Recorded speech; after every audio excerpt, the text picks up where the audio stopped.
జనమంటే ఆయనకి ఎనలేని ప్రేమ, సేవ ఒకటి ఆయన ముందున్న మార్గం. విశ్వ హిందూ ధర్మ పరిరక్షణ ఆయన కర్తవ్యం. ఆయనే కంబాల శ్రీనివాసరావు గారు.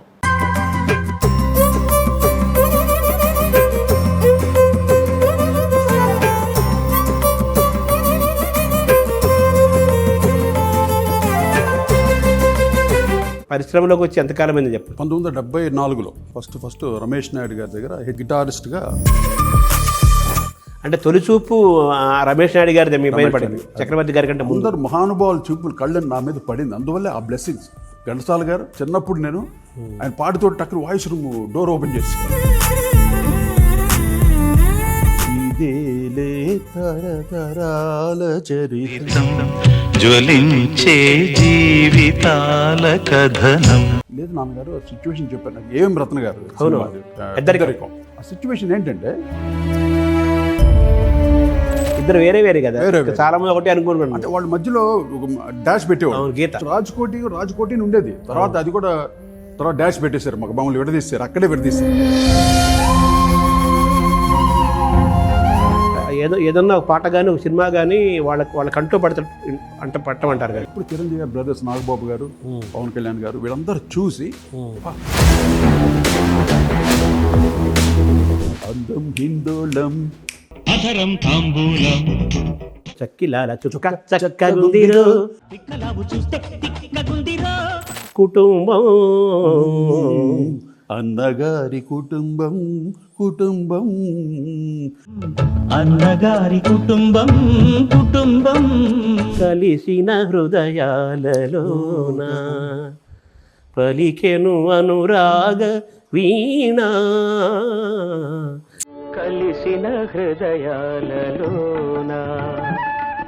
నాకు కదిలే కాలమా కూడా నాన్నగారి స్టైల్లోనే ఉంటుంది పాట. 16 వయసు అది పడి లేచే మనసు. 16 వయసు బాబా సేగల్తో మీరు అది సూపర్ డూపర్ హిట్ ఇప్పటికీ ఎప్పటికీ. అది ఆయన తేవాలని ఆలోచన ఎవరిస్తారు? అది అంటే అప్పుడు కొత్తగా వస్తున్నాడు ఆయన. అవునవును. ఒక్కసారి అరవండి సార్. అది చిక్కు చిక్కులేట్ చాక్లెట్ జామ jackpot shoot at sight hotel beach టాట్ రూపు తేరా మస్తానా నీకు డేరా వేస్తానా.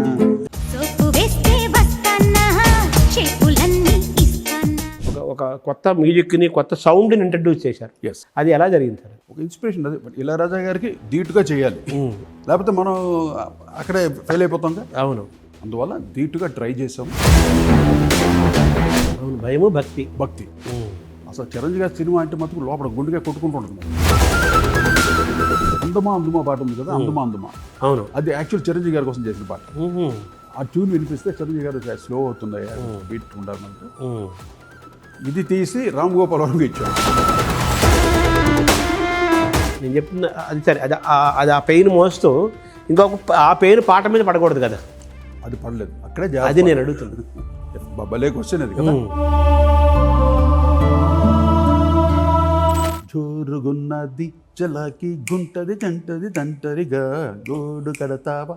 ఈ పాట రికార్డింగ్ సూపర్ హిట్. అది కూడా రికార్డింగ్ టైంలో ఇలా ఫోన్ చెప్పి ఐఎమ్ నాట్ కమింగ్ చెప్పేసేది.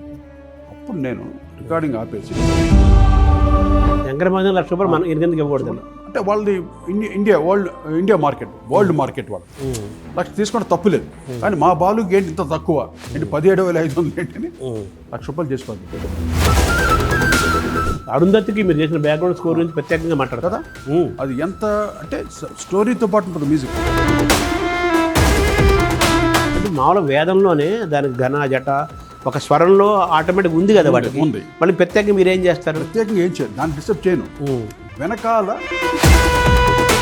అంటే వేదాల్లో మనకి సామవేదం పూర్తిగా సంగీతానికి సంబంధించిన వేదం కదా, దాంతో మొదలు పెట్టచ్చు కదా మీరు. నేను ఒకటి అనుకున్నాను, ఏదో దాని ఒక చెప్తాను. అది నడుస్తుంది, బయటికి రావాలి. అదే ఆ తపస్సులో ఉన్నాను.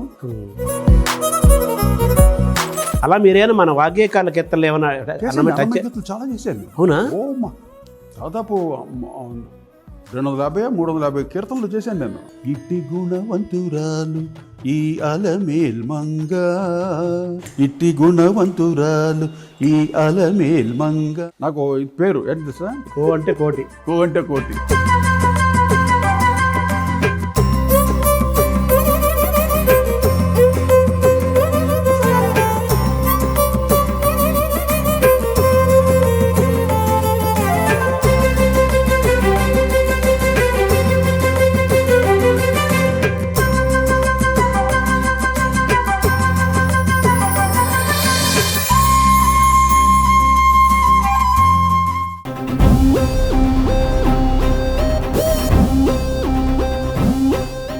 నమస్కారం.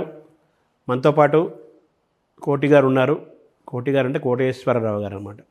సాలూరి కోటేశ్వరరావు గారు. మాలో రాజేశ్వరరావు గారు అనగానే పేరులోనే స్వరాలు నింపుకున్న రసాలూరు రాజేశ్వరరావు అంటారు. వీరు ఈ ఇంటికి కూడా అదే పేరు పెట్టుకున్నారు. రాజేశ్వరరావు గారు అంటే మనకి తెలుగువారికి దైవంతో సమానము. ఆయనకు వాగ్గేయకార స్వరూపంగా ఒక పుంభావ సరస్వతి అంటే పురుషుడి రూపంలో ఉన్న సరస్వతిగా తలుచుకుంటాము. ఆ కుటుంబం నుంచి వచ్చి వారి గౌరవాన్ని, వారి ప్రతిష్టని, వారి వైభవాన్ని కాపాడుతున్నవారు కోటి గారు 100%. వారి సంగీత ప్రయాణం చాలా పెద్దది. దాదాపు 50 ఏళ్ల నుంచి వారు ఈ ప్రయాణంలో ఉన్నారు. వారిని అడిగి వారి సంగీత ప్రయాణంలోని కొన్ని విషయాలని, కొన్ని విశేషాలని రేఖామాత్రంగా తెలుసుకునే ప్రయత్నం చేద్దాం. నమస్కారం. నమస్కారం. మీరు పరిశ్రమలోకి వచ్చి ఎంతకాలం అయింది చెప్పండి? నేను 74లో 1974లో గిటారిస్ట్గా ఫస్ట్ రమేష్ నాయుడు గారి దగ్గర హెచ్ఎంవి రికార్డింగ్ వాయించాను అనమాట 74లో. అక్కడ నుండి అందరి దగ్గర పనిచేస్తూ తర్వాత 84లో నేను రాజ్ 1984లో నేను రాజ్ ఇద్దరు కలిసి సంగీత దర్శకులుగా ఇంట్రడ్యూస్ అయ్యాం అనమాట. అంటే 74 ఏళ్ళంటే మీరు సినిమాల్లో సంగీత ప్రయాణం 50 ఏళ్ళు అయింది. Almost 50 years. ఇది కూడా మీరు వేడుక చేసుకోవాలి, పండుగ చేసుకోవాలి. 50 ఏళ్ళ సంగీత మనకి రోజు పండగే. అంటే ప్రపంచానికి అంటే సాలూరు రాజేశ్వరరావు తనయుడుగా, అటు చక్రవర్తి గారి శిష్యులుగా, రాజ్ కోటిగా ఎంతగానో ఆదరించిన మా ప్రేక్షక దేవుళ్ళకి ఎప్పుడూ నేను మర్చిపోలేను. ఎందుకంటే మేము ఎన్నో రకాల సంగీతాలు చేసాం. కొత్త ఒరవడి, కొత్త రకాలు, ఇన్ని రకాలు. అటు ఫోక్ అని, వెస్టర్న్ అని, మెలడీ అని, క్లాసిక్ అని అన్ని పాటల్ని ఆదరించి మమ్మల్ని ఎంతగానో ఈ స్థాయికి మమ్మల్ని చూస్తూ ఈ స్థాయికి పెంచిన మా ప్రేక్షక దేవుళ్ళందరికీ, సంగీత ప్రియులందరికీ ఈ శతకోటి ధన్యవాదాలు తెలియజేసుకుంటున్నాను. ఇదంతా నా అనుభవంలో ఈరోజు చాలా చక్కటి మా శర్మ గారితో ఇంటర్వ్యూ అంటే నాకు చాలామంది చెప్పి ఆయన ఇంటర్వ్యూస్ చాలా బాగుంటుంది, ఎంతో పెద్దోళ్ళతో ఆయన చేశారు. అటువంటి వారితోటి ఈ ఇంటర్వ్యూ జరగటం నాకు చాలా చాలా ఆనందంగా ఉంది శర్మ గారు. అంటే రాజేశ్వరరావు గారిని చేయలేకపోయాము, మిమ్మల్ని చేసి ఆ లోటు కొంచెం తీరుతుందని. తప్పకుండా ఏదో మాకు ఉన్న జ్ఞానం కొద్దీ ఏదో చెప్తాను. ఉన్నదే జ్ఞానం కదా. అంటే 16 ఏళ్ల వయసులోనే మీరు వచ్చేసారు, అంతే కదా? అంతే. అంటే నేను స్కూల్ ఫైనల్ అవ్వగానే ఏమిటంటే నేను కాలేజ్ చదివించాలని, ఇంట్లో నన్ను పెద్ద ఐఏఎస్ ఆఫీసర్ చేయాలని నాన్నగారి కోరిక, మా అన్నయ్యల కోరిక అంతా. నాకు చదువు ఎందుకు అవ్వలేదు. నేను స్కూల్ ఫైనల్ వరకు చదివాను, అది కూడా SSLC ఫెయిల్ అయిపోయాను అనమాట. అయిపోతే సెకండ్ అటెంప్ట్ విత్ ఇన్ 3 monthsలో మళ్ళీ కట్టి పాస్ అయిపోయాను. SSLC సర్టిఫికేట్ ఉంది. ఉన్న తర్వాత ఏంటంటే ఇంట్లో అంటే పెద్ద ఫ్యామిలీ మాది, బ్రదర్స్ సంపాదించడం, ఇల్లు గడవటం, సిస్టర్స్ ఉన్నారు, అందరికి మ్యారేజ్లు చేయాలి, అందరికీ ఒక బాధ్యత. నాన్నగారికి కొంచెం అక్కడి నుంచి తగ్గడం, ఎప్పుడైతే కొంచెం వేరే ఎవరోడు వస్తుండగా మ్యూజిక్లో చేంజెస్, అక్కడ కొంచెం ఆయనకి సినిమాలు తగ్గటం, సంపాదన తగ్గటం, ఇల్లు మెయింటైన్ అవ్వాలి. ఆ సందర్భంగా అప్పుడు నేను చిన్నతనంలో డ్రమ్స్ వాయించేవాడిని అండి. అదొక క్రేజ్, అదొక గిఫ్ట్గా వచ్చింది నాకు, జాజ్ డ్రమ్స్. అది మా ఇంట్లో ప్రాక్టీస్ చేసేవాళ్ళు మా అన్నయ్య వాళ్ళు. వాళ్ళకి ఒక పాప్ మ్యూజిక్ గ్రూప్ ఉండేది, వైబ్రేషన్స్ అని. ఆ గ్రూప్లో సనత్ కుమార్ గారు అని ఆయన డ్రమ్స్ చాలా అద్భుతంగా వాయించేవాడు. అంటే వెస్టర్న్ అంటే వెంచర్స్ అని, బీటిల్స్ అని, అప్పట్లో వాళ్ళే జత్రోతాల్ అని, డీప్ పర్పుల్ అని, ఇవన్నీ గ్రూప్స్ ఉండేది. ఆ టైప్ ఆఫ్ మ్యూజిక్ ఆ రోజుల్లో పాప్ మ్యూజిక్ వాయించేవాడిని నేను. హోటల్ కాలిఫోర్నియా అని, ఇవన్నీ సూపర్ హిట్స్ ఆ రోజుల్లో. అవన్నీ వాయిస్తూ ఉండగా ఇక నేను చిన్నప్పుడు వాయిస్తుంటే ఇంట్లో ఏం చేశారంటే వీడు కూడా మ్యూజిషియన్ అయిపోతాడేమో, అంటే ఆల్రెడీ ఇంట్లో అందరూ మ్యూజిషియన్స్, తను బాగా చదివిద్దాం అని నన్ను బాగా చేసి స్కూల్కి పంపించాను. నాకు ఈ ఫ్రెండ్స్ గిట్స్ తిరగటాలతో నాకు చదువు అబ్బల. SSLC ఫినిష్ చేసేసి ఆ తర్వాత నేను మ్యూజిషియన్షిప్ తీసుకున్నాను. ఇప్పుడు బంగళపల్లి బాలమురకృష్ణ గారు 5వ తరగతి కూడా చదివేది ఆయన పాపం. మా అనుభవాలు అంటే చదువు అనేది సరస్వతి. అది నేను యాక్చువల్లీ ఆఫ్టర్ దట్ అంటే ఎప్పుడైతే నేను మ్యూజిషియన్ అయ్యానో కాబట్టి నేను ఎన్నో నేర్చుకోవాలి. ఇంకా థియరీ, వెస్టర్న్ థియరీ, అంటే సింఫనీ లెవెల్లో అన్నీ నేర్చుకొని మనం చదివి ఆ స్థాయికి ఎదగాలని నాకు ఒక కోరిక మనసులో స్టార్ట్ అయ్యింది. ఎప్పుడైతే నేను మ్యూజిషియన్ అయ్యాను అక్కడ నుండి అన్నీ స్టార్ట్ చేశాను. క్లాసికల్ గిటార్ నేర్చుకోవటం, దానికి 8 గ్రేడ్స్ ఉంటుందండి. దానికి ఒక 2 గ్రేడ్స్ వరకు వెళ్ళాను క్లాసికల్ గిటార్. తర్వాత థియరీ, వెస్టర్న్ థియరీ నోటేషన్స్, దానికి అది 8 గ్రేడ్స్. దాంట్లో కూడా 3 గ్రేడ్స్ వరకు వెళ్ళాను. నేర్చుకుంటున్నాను, అప్పుడప్పుడే నేర్చుకుంటూ ఇంకా ముందుకు వెళ్ళాలి. అప్పుడు ఇళయరాజా గారు వచ్చేసి ఒక కొత్త ఒరవడిని తెచ్చి, ఆర్గనైజేషన్ తెచ్చి చాలా అద్భుతంగా ఆయన రావటమే ఒక పెద్ద ఫిలిం ఇండస్ట్రీకి ఒక పెద్ద వరం. అంటే సంగీత ప్రపంచాన్ని నాన్నగారు, ఘంటసాల గారు, పెండ్యాల గారు వాళ్ళదంతా ఒక ట్రెండ్ ఉండేది. అవును, మోర్ క్లాసికల్, అంత రాగా బేస్ తోటి, స్వరజతులతోటి అలా ప్యూర్గా ఉండేది. అవును, అంటే ఎందుకు ప్యూర్ లేదు కాదు, ఒక మ్యూజిక్లో కొత్త ఒరవడిని తెచ్చింది. ఆ రోజుల్లో వచ్చేసరికి మాకు కూడా ఒక ఇన్స్పిరేషన్, మనం కూడా ఎందుకు అవ్వకూడదు అనే ఉద్దేశంతో నేను ఎక్కువగా ప్రాక్టీస్ చేస్తుంటేనే ఆ సరస్వతి ఏం చేసిందంటే, రే నువ్వు చేసింది చాలు కానీ నువ్వు ఫస్ట్ రారానికి చెత్తి కూర్చోబెట్టేసింది యాజ్ అ మ్యూజిక్ డైరెక్టర్. అంటే ప్రాక్టికల్గా నువ్వు చెయ్యిరా, తర్వాత చేసి నేర్చుకోరాను అని తెచ్చి ఇక్కడ వదిలేసింది. అక్కడి నుండి ఫుల్గా ఇంకా కంపోజింగ్లో అది ట్యూన్స్, కంపోజింగ్, సక్సెస్ అన్నీ చూసుకుంటూ నేను రాజ్ ఇద్దరు కలిసి, మా చక్రవర్తి గారి దగ్గర ఇద్దరు కలిసి పనిచేసేవాళ్ళం. అవును, ఎన్నో మ్యూజిక్స్ కూడా, బ్యాక్గ్రౌండ్ స్కోర్స్ కూడా మేము చేసేవాళ్ళం. ఎన్నో పాటలకు కూడా బీజిఎమ్స్ వేసేవాళ్ళం, రిథమ్ ప్యాటర్న్స్. అక్కడన్నీ మాకు స్వేచ్ఛ ఇచ్చారు మా గురువుగారు చక్రవర్తి గారు. ఆయన ఆశీస్సులు ఈరోజు ఈ స్థాయికి మేము ఎదిగాము. ఆయన పాట ప్రతి పాట హిట్టే. అటువంటి క్యాచీ కంపోజర్. అవును, చాలా సింపుల్ ట్యూన్స్ అయింది. అంటే మామూలుగా రాజేశ్వరరావు గారు సంగీతం అనేది రాజేశ్వరరావు గారు కంటే ముందు నుంచి మీ కుటుంబంలో ఎప్పటి నుంచో ఉంది. మా తాతగారు, మా ముత్తాత గారి దగ్గర నుండి ఉంది. బ్లడ్ అక్కడి నుండి అలాగా ఆ వేవ్స్ రావటం నిజంగా నాకే ఆశ్చర్యం వేస్తుంది. నేను అంటే నేను సాధన చేశాను. అంటే ఏ సాధన, మరి రాగాలతోటి అలా క్లాసికల్ ఆ సాధన ఎక్కువ చేయలేదు. నేను సాధన చేసిందంటే ప్రజెంటేషన్. ఒక పాట పుట్టిన తర్వాత దాన్ని ఎన్ని రూపాలతో దాన్ని బయటకు పంపించవచ్చు, ఎన్ని రూపాలు దాన్ని ప్రజెంట్ చేయొచ్చు అన్న దీని మీద నేను రీసెర్చ్ చేశాను. అన్నం వండటం వేరు, వడ్డించడం వేరు. మీరు వడ్డించడం బాగా నేర్చుకున్నారు. ఇప్పుడు ప్రతి పాట ట్యూన్ కంపోజ్ చేస్తాం. ఇప్పుడు ప్రియ రాగాలే గుండెలోన తన్ననానా రితం అయిపోయింది. దీన్ని ఇలాగ పెడితే పాట బతకదు. దానికి ఎన్నో హంగులు కావాలి, కింద ఒక న్యూక్లియర్స్ కావాలి, వెనకాల చుట్టూ వెపన్స్. ఒక పాట అలా నిలబడాలంటే రిథమ్ ప్యాటర్న్ దగ్గర నుండి, ఆర్గనైజేషన్ దగ్గర నుండి, రికార్డింగ్ క్వాలిటీ దగ్గర నుండి, సింగర్స్ దగ్గర నుండి ప్రతిదీ అక్కడ కౌంట్ అవుతుంది. అంటే మనం సంగీత సరస్వతిని అలంకరించాలి కదా. అలంకరించాలి ఒక పెళ్లి కూతురులాగా. ప్రతి పాట ఒక ప్రసవం అనమాట. బిడ్డ పుట్టిన తర్వాత ఆ బిడ్డను ఎలా సాగుతాం, మనం పెద్ద ఎంతవరకు ఎలా పెంచుతాం, పెళ్లి చేసి ఎలా పంపిస్తాం, అంత బాధ్యత ఉంటుంది ఒక్కొక్క పాట మీద. అది చిన్న పెద్ద అని ఏది కాదండి, పాటే. అవును, అది మేము అలాగా సాధన చేసి ఉపాసకులుగా ఉండి, సరస్వతి ఉపాసకులు ఉండి ఇన్ని పాటలు చేయగలిగాం. ఇన్స్పిరేషన్ తీసుకున్నాం, అన్ని వెస్ట్రన్ మ్యూజిక్స్ విన్నాం, వెస్ట్రన్ కలర్లో చేసాం, అన్ని రకాలు చేసాం, సక్సెస్ అయ్యాం. అవును, ఇప్పుడు ఆడియన్స్కి అల్టిమేట్గా ఏంటి కావాలి, మనకు సక్సెస్ కావాలి, ఆ పాట వెంటాడాలి, ఆడియన్స్కి ఇక్కడ దిగిపోవాలి. అది మేము చేసాం. హాంటింగ్. నేను యాక్చువల్ అనుకునేవాడిని, నేను అంటే మ్యూజిక్ డైరెక్టర్ అయిన తర్వాత, అంటే నాన్నగారు అంత గొప్ప సంగీత దర్శకుడైనా ఆయనకి వేలాది మంది, లక్షలాది మంది, కోట్లాది మంది అభిమానులు ఉన్నారు.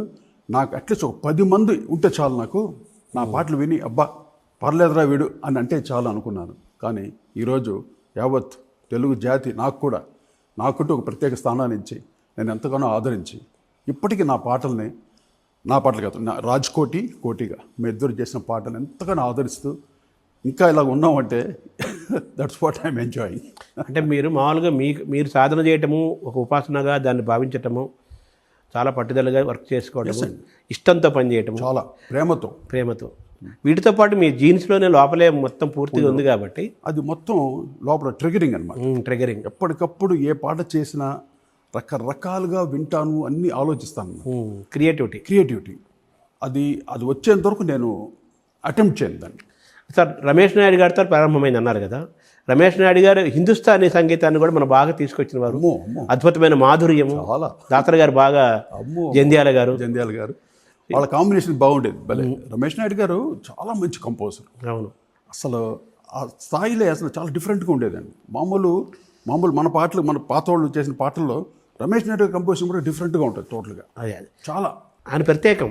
ప్రత్యేకం. ఆయన మాధుర్యము, ఆయన కంపోజిషన్స్ అసలు చాలా. నేను చిన్నప్పుడు చాలా చిన్నవాడిని, ఆయన ఎలాగంటే చాలా పెద్ద పెద్ద మ్యూజిషియన్స్ ఉండాలి. మ్యూజిషియన్స్ పెద్దవాళ్ళు ఉంటేనే ఆయన రికార్డింగ్. అటువంటి దాంట్లో నేను బుడంకాయలా కూర్చోబెట్టాను లోపల గిటార్ పట్టుకొని. ఎందుకని అలాగా చెప్పేదండి. అంటే నాకు ఆ రోజు ఎవరో రితం గిటార్ దొరకలే వాళ్ళకి. దొరకకపోతే నన్ను హైర్ చేశారు. నేను అప్పుడిప్పుడే వస్తున్నాను, అంటే ఇప్పుడే నేర్చుకుని. నాకు గురుపాదం గారు అని ఒక ఆయన ఉండేవారు. ఆయన తర్వాత ప్రొడ్యూసర్ అయ్యాను. ఆయనే ఆర్కెస్ట్రా ఇన్ఛార్జ్ అనమాట. ఆర్కెస్ట్రా అందరికీ, మ్యూజిక్ డైరెక్టర్స్ అందరికీ ఆయనే సప్లై చేస్తాడు. ఆయనకి ఆల్రెడీ మా అన్నలు ఎవరో చెప్పినట్టున్నారు, వాడు కూడా గిటార్ వాయిస్తున్నాడు, వాడిని కూడా చూడండి రా అని. ఆయన ఫస్ట్ టైం రమేష్ నాయుడు గారిని పంపిస్తే నేను కూర్చోన్నాను. ఆయన అలా చెక్ చేసుకుంటూ వచ్చి, వీడెవడో ఈ కుర్రాడు రాజేశ్వర గారు అబ్బాయి అండి, గిటార్ బాగా వాయిస్తున్నాడు అంట. ఆహా, ఇలా చూసి వెళ్ళిపోయాడు. ఆ చూపు చాలు, ఆ బ్లెస్సింగ్స్ పడ్డది. అంటే రాజేశ్వర గారు అబ్బాయి అనగానే సగమైన ఆహా అనేసి, సరే డెఫినెట్గా వీడి సరుకు ఉంటుంది, వీడి సరుకు. ఆయన చూపు పడిందిగా మహానుభావుడు, అదే ఒక బ్లెస్సింగ్. అంటే తొలిచూపు రమేష్ నాయుడు గారి మీ పైన పడింది, చక్రవర్తి గారి కంటే ముందు. అందరు మహానుభావుల చూపులు కళ్ళని నా మీద పడింది, అందువల్లే ఆ బ్లెస్సింగ్స్. ఘంటసాల గారు చిన్నప్పుడు నేను ఆయన పాడుతోటి టక్కున వాయిస్ రూమ్ డోర్ ఓపెన్ చేశాను. టేక్ జరుగుతుంది, నాకు తెలియదు, జెమినీ స్టూడియోలో చేస్తున్నా. టక్కున కట్ టేక్ కట్ అన్నారు. మా నాన్నగారు లోపల ఉన్నారు. అంటే ఏంటి ఏమైందంటే బాబు వచ్చాడు, పిల్లోడు వచ్చాడు. అప్పుడు ఘంటసాల గారిని చూశాను నేను, ఆయన మైక్ దగ్గర, మహానుభావుని. ఆ తర్వాత మా ఇంటికి వచ్చేవారు ఆయన. అంటే ఆయన అమెరికా టూర్కి వెళ్ళేటప్పుడు అంతా నాన్నగారికి చెప్పేసి, ఆయన సినిమాలు ఏదైనా ఉంటే నాన్నగారిని కంప్లీట్ చేయమనేవారు. అలాగుండేది వాళ్ళ రిలేషన్షిప్. బంధం వెరీ హెల్దీ. చాలా, ఎవరు నువ్వు గొప్ప నా గొప్ప అది ఏమీ లేదు. అందరు ఒక్కొక్కరు అంతా కలిసిమెలిసి ఒక కుటుంబ సభ్యుల్లా ఉండేవాళ్ళు. అంటే ఏంటంటే మీ అదృష్టము, ఇంట్లో ఒంట్లో సంగీతం ఉండటము, గొప్ప గొప్ప వాళ్ళని చిన్న వయసులో చూసే ఒక అదృష్టం కలగటం, కొంతమంది పెద్దవాళ్ళతో వర్క్ చేసే అదృష్టం కూడా రావటము. ఇప్పుడు నేను చక్రవర్తి గారు పనిచేస్తున్నప్పుడు ఇంకా బాంబే మ్యూజిక్ డైరెక్టర్ పనిచేశాను, లక్ష్మీకాంత్ ప్యారలాల్ గారు. 2 సినిమాలకి బ్యాక్గ్రౌండ్ స్కోర్కి అంటే నేను అప్పుడు గిటారిస్ట్లో సెకండ్ ప్లేస్లో ఉండేవాడిని చెన్నైలో. Second place. First place Reddy అనేసి, రెడ్జి గారు అని ఆయన వండర్ఫుల్ గిటారిస్ట్ ఆయన. సెకండ్ ప్లేస్ నేను ఉండేసరికి అందరూ కుర్రవాడిని మంచిగా వాయిస్తుంటే సౌండింగ్ విపరీతంగా ఉండేది. నన్ను అక్కడి నుండి నేను లక్ష్మీకాంత్ ప్యారలాల్ గారు, తర్వాత ఆర్డి బర్మన్ గారి దగ్గర 40 days ఉన్నాను ఆయన దగ్గర. మహాన్ అనే సినిమాకి బ్యాక్గ్రౌండ్ స్కోర్ చేశారు. ఇక్కడ చెన్నైలో ప్రసాద్ 70mm థియేటర్ ఉందండి. అవును. ఆ తర్వాత నేనన్నీ చాలా రికార్డింగ్స్ చేశాను అక్కడ. త్రినేత్రుడు అని చాలా 70mm థియేటర్లో ఆ రికార్డింగ్ క్వాలిటీ డిఫరెంట్గా ఉంటుంది. అవును. అంటే మీరు ఆ రెడ్డి గారిని తర్వాత మీరు మ్యూజిక్ డైరెక్టర్ తర్వాత తీసుకోలేదా మీ దీనిలోకి? ఎవరిని? రెడ్డి గారిని. రెడ్డి గారు ఆయన రెగ్యులరు, కానీ నేను వచ్చాక కొంచెం తర్వాత ఇళయరాజా గారికి కూడా నేను వాయించాను రిథమ్ గిటారు. పెండ్యాల గారికి, సుశల దక్షిణామూర్తి గారికి, అందరికీ మహానుభావులతో పని పేర్లు చెప్తేనే ఎంత ఆనందం. అసలు నాకు ఎంత అదృష్టం నాకు అసలు. ఇప్పుడు ఘంటసాల, ఎస్ రాజేశ్వరరావు గారు, పెండ్యాల నాగేశ్వరరావు గారు, ఈ ముగ్గురిని మనం సంగీత త్రయం అనాలి. త్రయం, భాగ్య త్రయం లాగా. ఇంకా వాళ్ళకి మించిన ఇంకా త్రయం ఎవరు లేరు మన తెలుగు జాతికి. వాళ్ళు ముగ్గురే సంగీతానికి ఆద్యులు, వాళ్ళు అంటే అల్టిమేట్. అయితే రాజేశ్వరరావు గారితో మీరు ఎప్పుడు వర్క్ చేయలేదు కదా? నాన్నగారితో నేను తాండ్ర పాపారాయుడు అప్పుడే నేను కొంచెం పుంజుకొని రెడీ అయ్యాను, నేను రాజు. అప్పుడు తాండ్ర పాపారాయుడికి నేను వర్క్ చేసిన అసిస్టెంట్గా. మా రాజు అయితే ముందు నుండి ఉన్నాడు నాన్నగారి దగ్గర అసిస్టెంట్గా. అతను నోటేషన్ నేను రాసేవాడు. మీకంటే కొంచెం పెద్ద కదా? జస్ట్ 2 years పెద్ద, అంతే. 2-3 years. నాన్నగారు ఏమన్నారు మీ చూసి? ఆయనకి ఎప్పుడు వెస్టర్న్ మ్యూజిక్ ఇష్టమా? నేను వెస్టర్న్ చేస్తే ఆ పాటలే వింటారు ఆయన. ఏమన్నా క్లాసికల్ ఇప్పుడు కదిలే కాలం వాళ్ళని వినిపించావు అనుకో అంటారు. ఆయన చేసేసాడు కదా ఎన్నో. కానీ ఆయనకి నేను చేసిన పాటల్లో చాలా లాస్ట్ మూమెంట్లు అయితే ఆయన పాప పెరలైజ్డ్ అయ్యి ఇంట్లో ఉన్న టైంలో ఆయనకి బాగా నచ్చిన పాట ఇదే. ఇదేలే తరతరాల చరితం, జ్వలించే జీవితాల కథనం, పగేమో ప్రాణమయ్యేనా, ఆశలే దూరమయ్యేనా, నిరాశే నింగికెగసేనా, ఆశలే రాలిపోయేనా, ఇదేలే ఇది అద్భుతం. ఈ పాట అంటే కానడ రాగం అది. కన్నడ. నేను రాగం చేయలేదు, చెప్తున్నాను మళ్ళీ.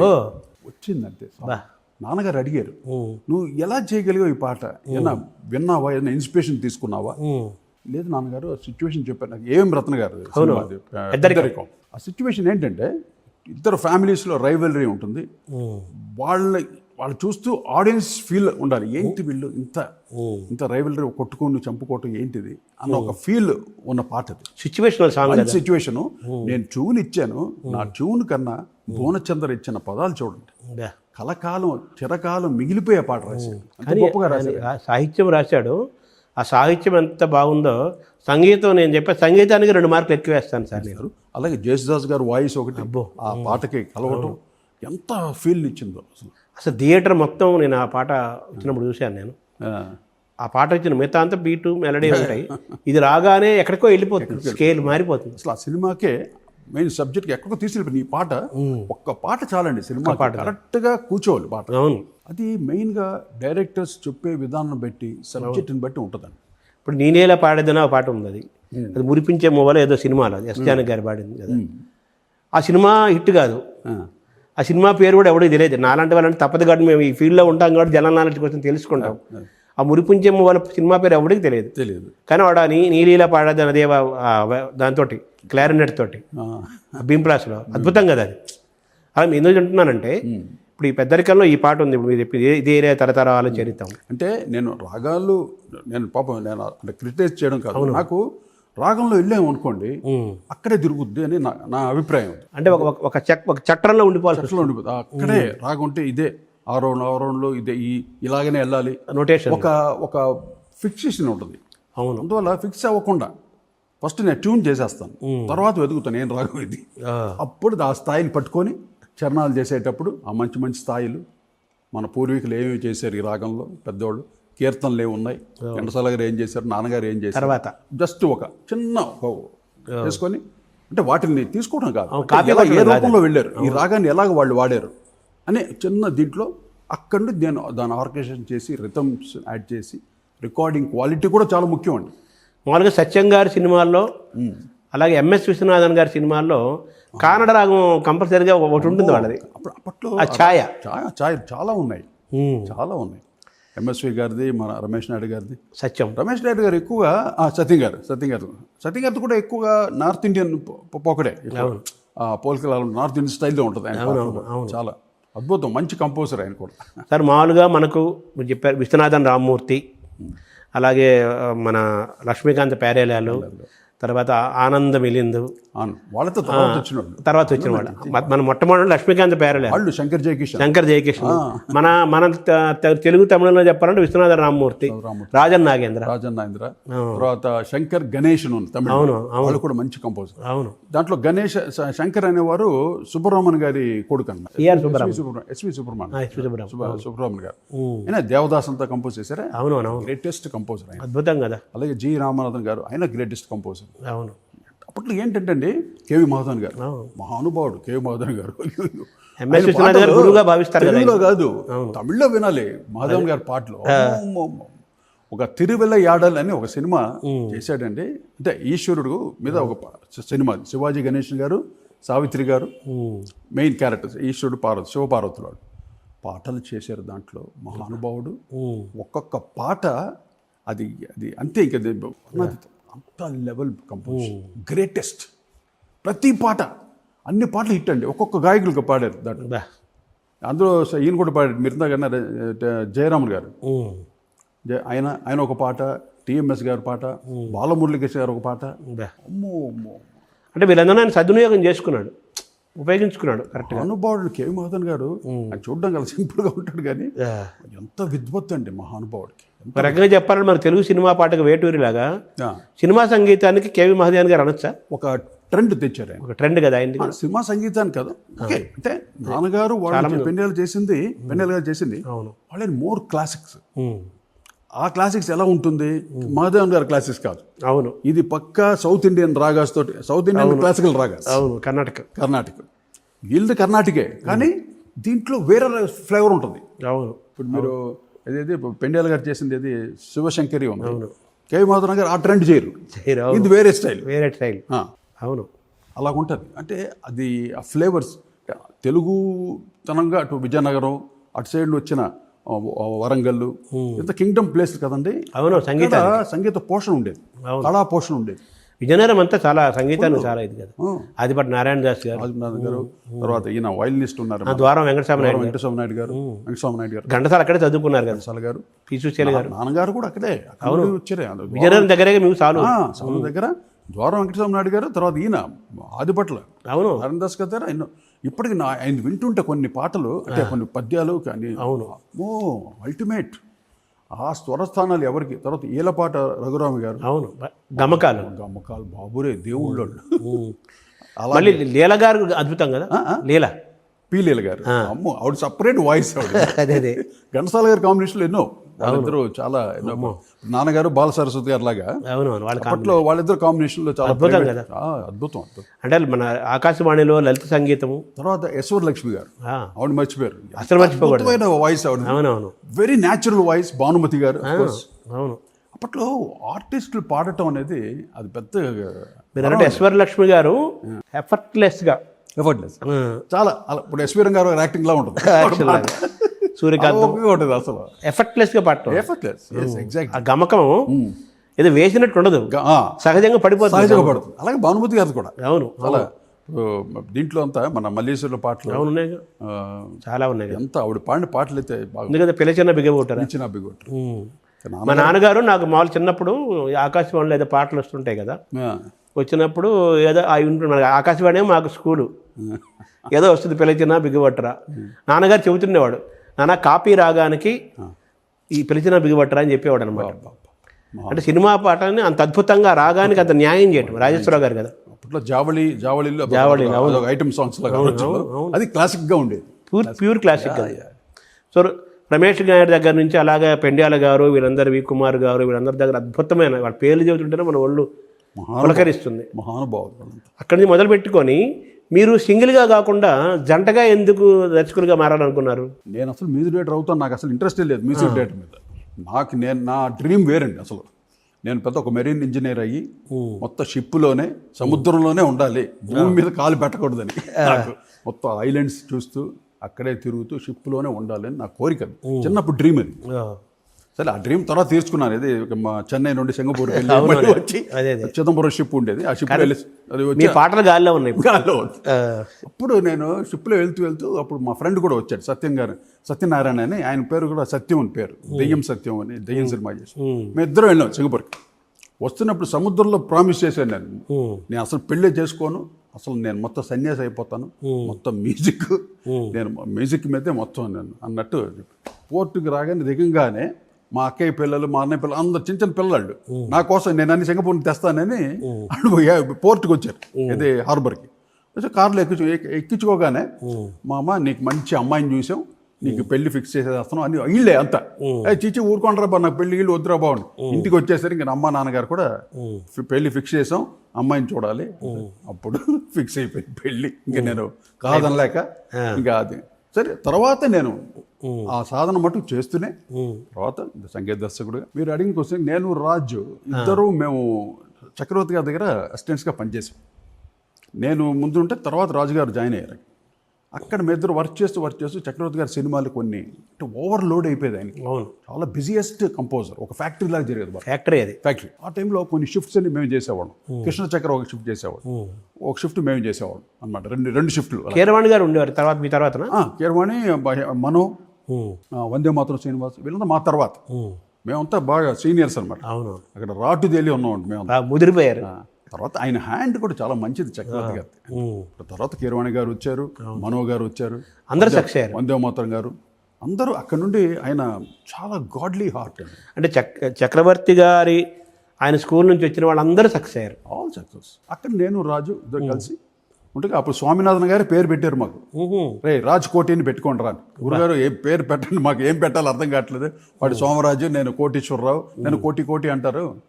అప్పుడు రాజ్ కోటిని పెట్టండి రా అని ఆయన మహానుభావుడు ఆ ఏ ముహూర్తంలో అన్నాడు, ఆ విజయవాడ డీలక్స్లో పేరు పెట్టాడు. మా పేరు బలం అంటాం కదా, పేరు బలం ఒకటే పేరు. మళ్ళీ ఆ తర్వాత పేరు మార్చలే మేము. అదే అవును.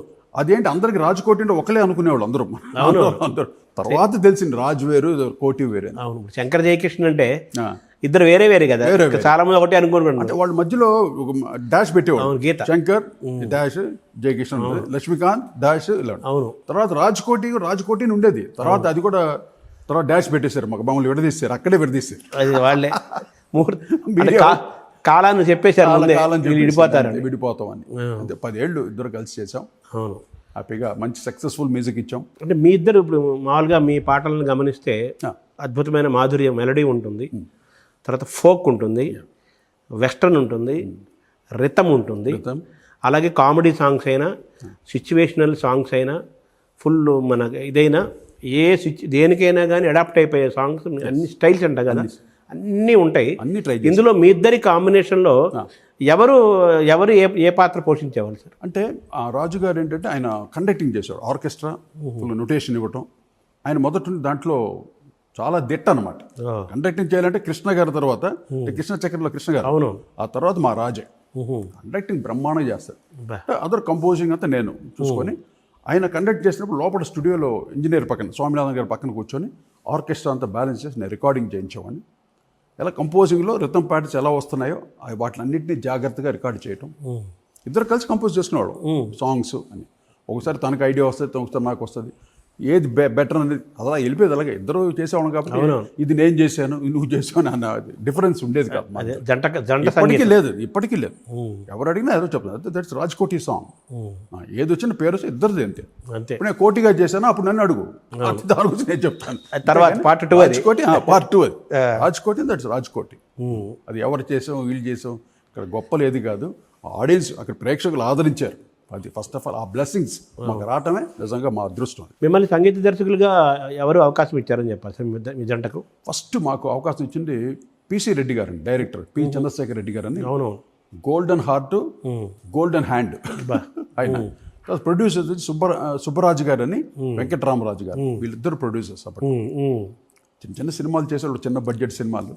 దాంట్లో ఫస్ట్ మాకు ప్రళయ గర్జన, మోహన్ బాబు గారు హీరో, దానికి ఆ సినిమా చేసాం.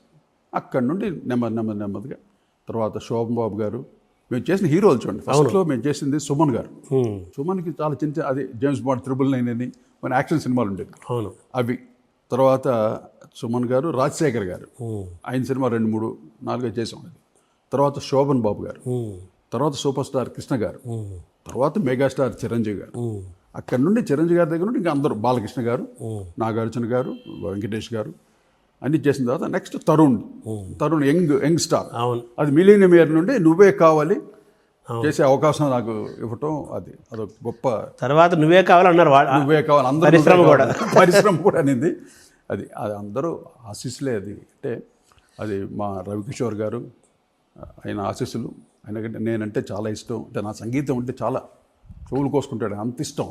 అంటే మీరు చిన్న చిన్న బడ్జెట్ సినిమాలతోటి మీరు ప్రారంభించి తర్వాత మెగాస్టార్స్ చిరంజీవి, వెంకటేష్, బాలకృష్ణ టాప్ స్టార్స్కి వెళ్ళిపోయారు కదా, ఆ షిఫ్ట్, ఆ ప్రయాణం ఎలా జరిగిందండి? దాంతో వెళ్ళిపోయింది అంతే. వాట్స్ నెక్స్ట్ అంతే, ఎప్పుడు అలా చూసేవాళ్ళం. శోభబాబు గారు కూడా ఎంత ఇష్టం నేనంటే. చక్రవర్తి గారు అంటే ఆయనకి రెగ్యులర్, అనుకుంటారు కదా. ఆయన పోయిన తర్వాత ఆయన ఫినరల్కి ఆయన వచ్చారు. నేనున్నా, మా గురుగారు పక్కనే ఉన్నాడు ఫినరల్. చూసి అప్పుడు నన్ను చూసి చాలా ఓదార్చి, ఎవరిని ఓదార్చలేను, నేను చాలా ఎమోషన్ అయిపోతుంటే ఆయన వచ్చి నన్ను పట్టుకొని ఓదార్చి, ఊరికో కోటి గురుగారు ఉంటారు, నీతోటే ఉంటాడు ఆయన అన్నట్టు ఆయన ధైర్యం చెప్పి వెళ్ళి, తర్వాత చాలా సినిమాలు, ఈ సినిమా కోటికి ఇవ్వండి ఆయన చెప్పి చాలా సినిమాలు నాకు ఇప్పించారు శోభబాబు గారు. వాళ్ళిద్దరు నువ్వు బాబా ఏదో బాగా అనుకుంటారు, చాలా దే వెరీ అటాచ్డ్ వాళ్ళిద్దరు. అలాగా శోభబాబు గారు, అఫ్ కోర్స్ దాసరి నారాయణరావు గారు, ఆయన సినిమాలు ఎన్నో చేశాను. అవును, అంటే నేను అంటేనండి సార్, ఈ చిన్న సినిమాలకి బడ్జెట్ సినిమాలకి చేసుకుంటూ ఒక్కసారి పెద్ద టాప్ స్టార్స్కి వెళ్ళటానికి ఏదన్నా ఒక పాట కానీ ఒక సినిమా కానీ వాళ్ళ కంట్లో పడతారు. వెరీ గుడ్, మంచి పాయింట్ అడిగారు. మేము పద్మాలయ స్టూడియోస్లో ఎప్పుడు ఎంటర్ అయ్యాము కదా, కృష్ణ గారు బ్యానర్కి. ఫస్ట్ నా పిలిపే ప్రపంచం, ఆ సినిమాకి పిసి రెడ్డి గారు డైరెక్టర్, మమ్మల్ని ఫస్ట్ మ్యూజిక్గా పెట్టించారు. కృష్ణ గారు ఓకే చెప్పిస్తారు, ఆ సినిమా చేసాం, బాగా చేసాం, మంచి పేరు వచ్చింది. తర్వాత అదే బ్యానర్, వాళ్ళ పద్మాలయ బ్యానర్లో మరణ శాసనం అనే ఒక సినిమాని, మలయాళం సినిమా కెప్టెన్ అనే ఒక సినిమా, ఆ సినిమాని రీమేక్ చేశారు. దాంట్లో పాటలు లేవు, ఓన్లీ బ్యాక్గ్రౌండ్ స్కోర్. ఏమండి ఆ టైంలో నేను రెహమాన్ మాదిరి పనిచేసేవాడు ఆయన, దిలీప్ అనేవాడు. అయినా నేను సింగపూర్ నుండి ఒక శాంపులర్ తెప్పించాం, రోలాండ్ S50 అంటారు దాన్ని. శాంపులర్ అంటే దాంట్లో ఈ సింఫనీ ఆర్కెస్ట్రా టోన్స్ అన్ని ఉంటాయి. అవన్నీ దీంట్లో ఫిక్స్ చేసి కీబోర్డ్లో ఒక నోటు ముట్టుకుంటే ఆ టోన్స్ అన్ని వినపడతాయి దీంట్లో, ఒక్క స్వరం ఒక్క నోటు ముట్టుకుంటే. అటువంటిది తెప్పించాం. దాన్ని మొత్తం ఏం చేసామంటే ఆ సినిమా బ్యాక్గ్రౌండ్ స్కోర్కి ఫుల్ పిండి పిప్పి చేసేసాం. ఏంటేం టోన్స్ ఉన్నాయి అన్నీ వేసి కొట్టి బ్రహ్మాండంగా బ్యాక్గ్రౌండ్ స్కోర్ చేసాం. ఇది మరణ శాసనం చేసేసరికి ఇది బయటికి ట్రేడ్లోకి వెళ్ళింది. అప్పుడు చిరంజీవి గారు బ్రదర్స్, నాగబాబు గారు, పవన్ కళ్యాణ్ గారు వీళ్ళందరూ చూసి, అన్నయ్య అదరగొడుతున్నారు వీళ్ళు, రాజ్కోటి వాళ్ళు, చాలా బాగుంది, నెక్స్ట్ ఒక సినిమా వాళ్ళతో ట్రై చేయండి మీరు అంటే, అప్పుడు రవిరాజా పినిశెట్టి గారు మమ్మల్ని పిలిపించి యముడుకు మొగుడుని ఫస్ట్ చేస్తున్నారు. సూపర్ హిట్ కదా, సూపర్ హిట్. దానికి 3 ప్రొడ్యూసర్లు, సుధాకర్ గారు, ఆయన నారాయణమూర్తి గారు, నారాయణరావు గారు, ఫ్రెండ్స్ వాళ్ళంతా ఫ్రెండ్స్. తర్వాత ఇంకో ఆయన కూడా ముగ్గురు, హరిప్రసాద్ గారు అన్నారు. అవును, వీళ్ళు ముగ్గురు కలిసి చేసిన సినిమా, దానికి బాక్స్ ఆఫీస్ హిట్ ఇచ్చాం. అవును. అంటే చిరంజీవి గారు అంటే మాకు కార్నర్. నేను చక్రవర్తి గారు చాలా సినిమా పనిచేసాను. అవును. వేటగాడంతా నేను బ్యాక్గ్రౌండ్ స్కోర్ వాయించాను. రీ రికార్డింగ్ చేసినప్పుడు ఫుల్గా ఉన్నాను. ఏమన్నా రగులుతోంది మొదలుపోతే కంపోజింగ్ కూడా నేను ఉన్నాను ఆ పాటకి. నాకు చిరంజీవి గారు అంటే ఒక చిన్న చేస్తే చేయాలరా, ఆయన సినిమా చేయాలరా అని ఒక లోపల ఉండేది కసి. అది కరెక్ట్గా మాకు ఎముడుకు మూడు దొరకటం, నేను రాజు ఇద్దరు కూర్చొని స్పెషల్గా ఆయన కోసం, అంటే ఆయనకి మైలేజ్ ఎక్కువ కదా, ఫాలోయింగ్ ఎక్కువ, కొడితే హిట్ కొడితే ఎక్కడికి వెళ్ళిపోద్ది. అందువల్ల ప్రతి పాటని హిట్ కొట్టింది దాంట్లో, అన్ని 1, 2 కాదు 6 పాటలు సూపర్ హిట్ దాంట్లో. మీ సినిమాలు చాలా సినిమాలకు మీరు చేసిన పాటలు ఏదో 4 పాటలు హిట్ అవడం 3 హిట్ అవడం కాదు, అన్ని పాటలు హిట్ అయిన సినిమాలు చాలా ఎక్కువ ఉన్నాయి. ఎంత కష్టం అది, చాలా కష్టం, ఎంత సాధన చేయాలంటే. అవును, అదే చెప్తున్నాను. ఎందుకంటే వాళ్ళందరినీ చూసి, మహానుభావులు చూసి వచ్చాం కాబట్టి ఆ అవకాశం ఇప్పుడు జనరేషన్స్కి లేదు, రాదు, బట్ ఎప్పుడు పుట్టదు. అవన్నీ మేము చూసి వచ్చాం కాబట్టి, అంటే ఈ అనుభవంలో నేను చెప్తున్నా. అవును, ఇదేదో నాకేదో నేను ఒక తోపు అని చెప్పట్లా, మీరని కాదు, మీ తరం వాళ్ళు. ఇది నెక్స్ట్ జనరేషన్స్కి ఎన్నో నేర్చుకోవాలి మీరు. ఇప్పుడు కీబోర్డ్ ముట్టుకుంటే దాంట్లో వేల లక్షల కోట్ల టోన్స్ వస్తాయి అన్నీ. అవును, వాటితో కాదు మనం మ్యూజిక్ చేసి, ఫస్ట్ మనకి క్రియేటివిటీ రావాలి. ఇప్పుడు దీన్ని మనం ఆడుతున్నాం, అది మనం ఆడుకోకూడదు. ఇప్పుడు ఏ వస్తుంది, ఎన్ని తాత్కాలికం, పెద్ద గొప్పగా చెప్పుకోవచ్చు. అదే కంప్యూటర్ మ్యూజిక్ చేసేస్తుంది, సినిమా తీసేస్తుంది, దట్స్ నాట్ ఎ థింగ్. దాని పేరే కృత్రిమం కదా, ఆర్టిఫిషియల్. అది అవును, ఆర్టిఫిషియల్ ఇంటెలిజెన్స్. దాంట్లో ఏముంటుంది అంటే నేను అంటాను సార్, మీకు మిమ్మల్ని ఇలా పైకి లేపింది ఆ సినిమా ఎముడికి మొగుడు, సూపర్ డూపర్ హిట్. అది మీరు అన్నట్టుగా ప్రతి పాట సూపర్ డూపర్ హిట్. ఒక పాటకి ఇంకో పాటకి ఇంకో పాటకి ఇంకో పాటకి ఇంకో పాటకి అసలు సంబంధం, ఒక బీట్. అందం హిందోళం అదరం తాంబు ఇదైందా, కన్నె పిల్లతోటి పిల్లగాడికొచ్చనమ్మ పీకులా, ఇదొక బీట్. ఇంకోటి వాన జల్లు గిల్లుతుంటే ఎట్టాగమ్మ, అలా ఇన్ని రకాల బీట్లు, వేరియేషన్స్. ఇంకేదో ఇంకో పాట ఏదో గుర్తురాట్లేదు, 3 అన్ని ఆల్మోస్ట్ ఆల్ 6 ఫోక్ స్టైల్. ఇది అది ఇంకోటి యమలోకంలో ఒక పాట ఉంది. అవును, అదొక డ్యాన్స్ తోటి full break dance, tap dance, అన్ని డ్యాన్సులు పెట్టాము చిరంజీవి గారికి. అంటే చిరంజీవి అద్భుతంగా డ్యాన్స్ చేస్తాడు కాబట్టి ఆయన దృష్టిలో పెట్టుకుని కంపోజిషన్ జరిగినట్టు కదా. ఇప్పటికీ ఆయన దృష్టిలో పెట్టుకుని చేసిన పాటలే ఈజ్ ద ఇన్స్పిరేషన్. చిరంజీవి గారి పాట అంటే ఆయన ఇన్స్పిరేషన్ ఫస్ట్. సార్ ఒక పాట ఎస్రాజరావు గారు కానీ, పెండియాల గారు కానీ, ఘంటసాల గారు కానీ, రమేష్ నాయుడు కానీ, ఆదినారాయణరావు గారు కానీ, ఎవరైనా సరే పూర్వులు కానీ మీ వరకు అప్పటి నుంచి మొదలు పెట్టుకుంటే, అంటే విశ్వనాథన్ రామ్మూర్తి గారి దగ్గర నుంచి రాజ్కోటి వరకు మనం ఒకసారి అబ్జర్వ్ చేస్తే కొన్ని పాటలు ఈ కాలానికి అతీతంగా అవి నిలబడి ఉన్నాయి కదా. అలా మీరు చేసినప్పుడు పాటలు చాలా ఉన్నాయి. చాలా ఒక పాట అంత స్ట్రాంగ్గా కలకాలం నిలబడాలంటే ఏంటి సార్, ఏముండాలి వెనకాల? భలే క్వశ్చన్ ఇది. అది కానీ తెలుసుంటే ప్రతి పాటని కాలానికి నిలబడి చేస్తుండేవాడు. అది మన చేతిలో సాధన. అది ఒకసారి కుదురుతుందండి, కొన్ని సినిమాలకి కుదురుతుంది. అది వేళా విశేషం, స్టార్టింగ్ వేళా విశేషం అలా వచ్చి అలాగే ఎన్ని పాటలు. నాకు మొన్న దాసనారాయణ గారి సినిమా కళ్యాణ ప్రాప్తి రస్తు అని, అవునవును, ఇప్పటికీ ఆ పాట నాకు ఇప్పుడు హాంట్ చేస్తుంటుంది. చాలా మోడర్న్ స్టైల్లో చేసాం ఆ రోజు. 30 years అవుతుంది, 30 సంవత్సరాలు అవుతుంది ఈ పాట. Just listen this song, jazz స్టైల్లో ఉంటుంది. 1995 సెప్టెంబర్ 9th నిన్నెక్కడు చూసా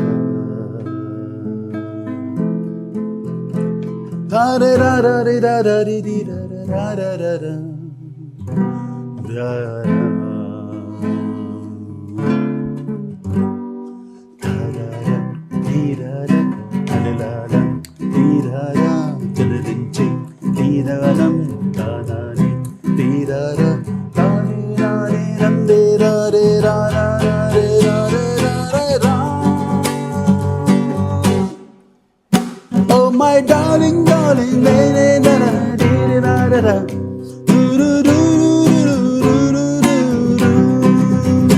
1995 సెప్టెంబర్ 9th నిన్నెక్కడు చూసా. ఈ స్టైల్ చూడండి, అంటే 30 years బ్యాక్ చేశాను.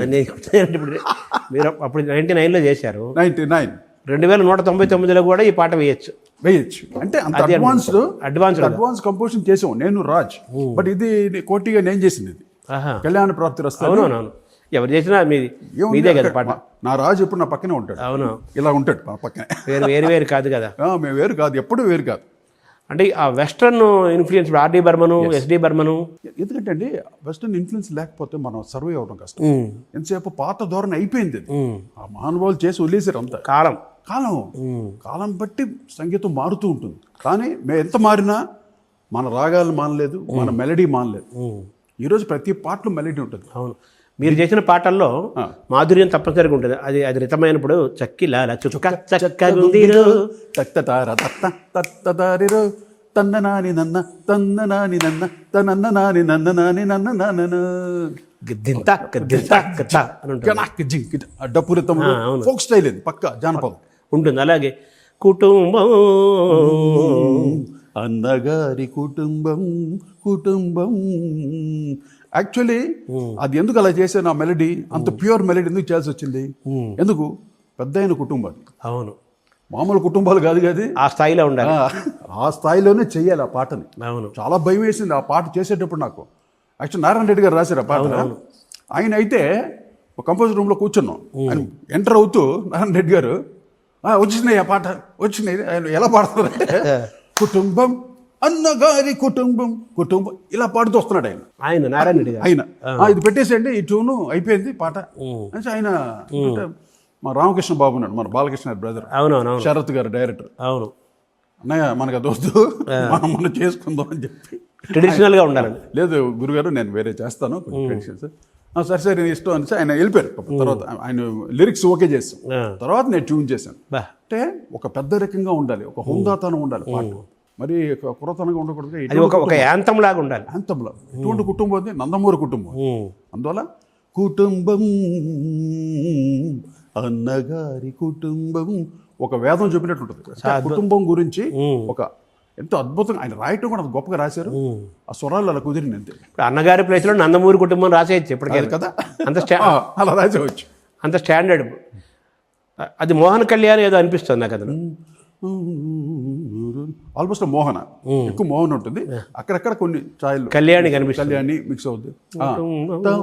తాననానే తానాని తారరారే రారర కుటుంబం అనుపాలం అంతా కొంచెం కళ్యాణి అన్ని రాగని చెప్పారు.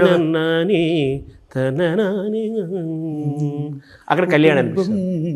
అదే కళ్యాణి మోహన్ రెండు మిక్స్డ్గా. మోహన్ అద్భుతం. అది ఎందుకు చెప్తున్నానంటే రాజేశ్వరరావు గారిది కలిసిన హృదయాలలోన పలికెను అనురాగ వీణ,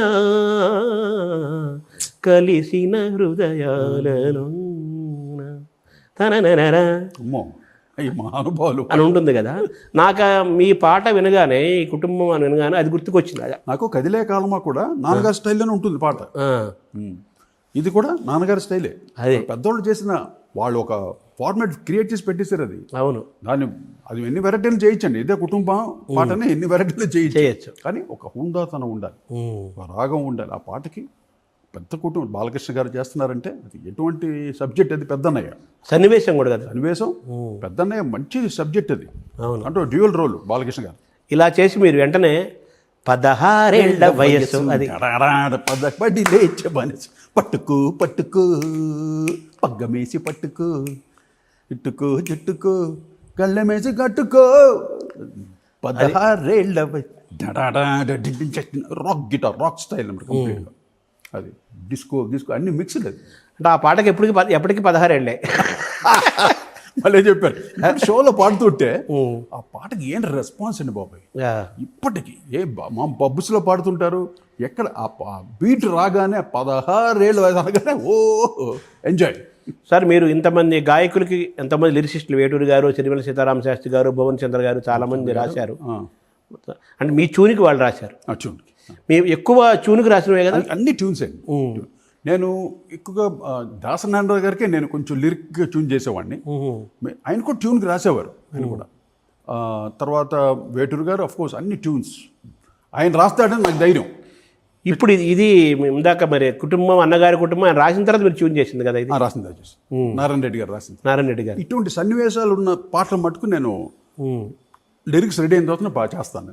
ఇది మెయిన్ సాంగ్స్ కదా, సిచ్యువేషన్ సాంగ్స్. దానికి కూడా ఇవ్వచ్చు. ఇప్పుడు ఏదేది ఇదేలే తరతర చరిత్రానికి నేను ట్యూన్ ఇచ్చాను, అది సిచ్యువేషన్ సాంగ్. చాలా కష్టం ఆ ట్యూన్ ఇవ్వడం. చాలా కష్టం. అంటే క్యారెక్టర్స్తో ఇన్వాల్వ్ అవ్వాలి, ఎంటైర్ ఆ సీన్లో మనం మునిగి ఉండాలి. అలాగా ఇన్వాల్వ్ అయ్యి చేసిన పాటలు. అదే చెప్తున్నాను కదా, మ్యూజిక్ అనేది అది ఎక్కడ పుడుతుంది, ఏ టైంలో పుడుతుంది, నెవర్ వీ కాంట్ జడ్జ్. పుడితే అలా పుడుతుంది, గన్లా పుడుతుంది అంతే.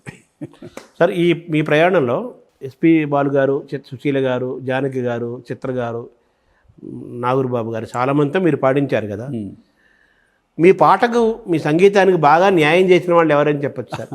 ఇంకా కొత్త మర్చిపోయారు ఎస్పి శైలజ గారు. అవును, శైలజ.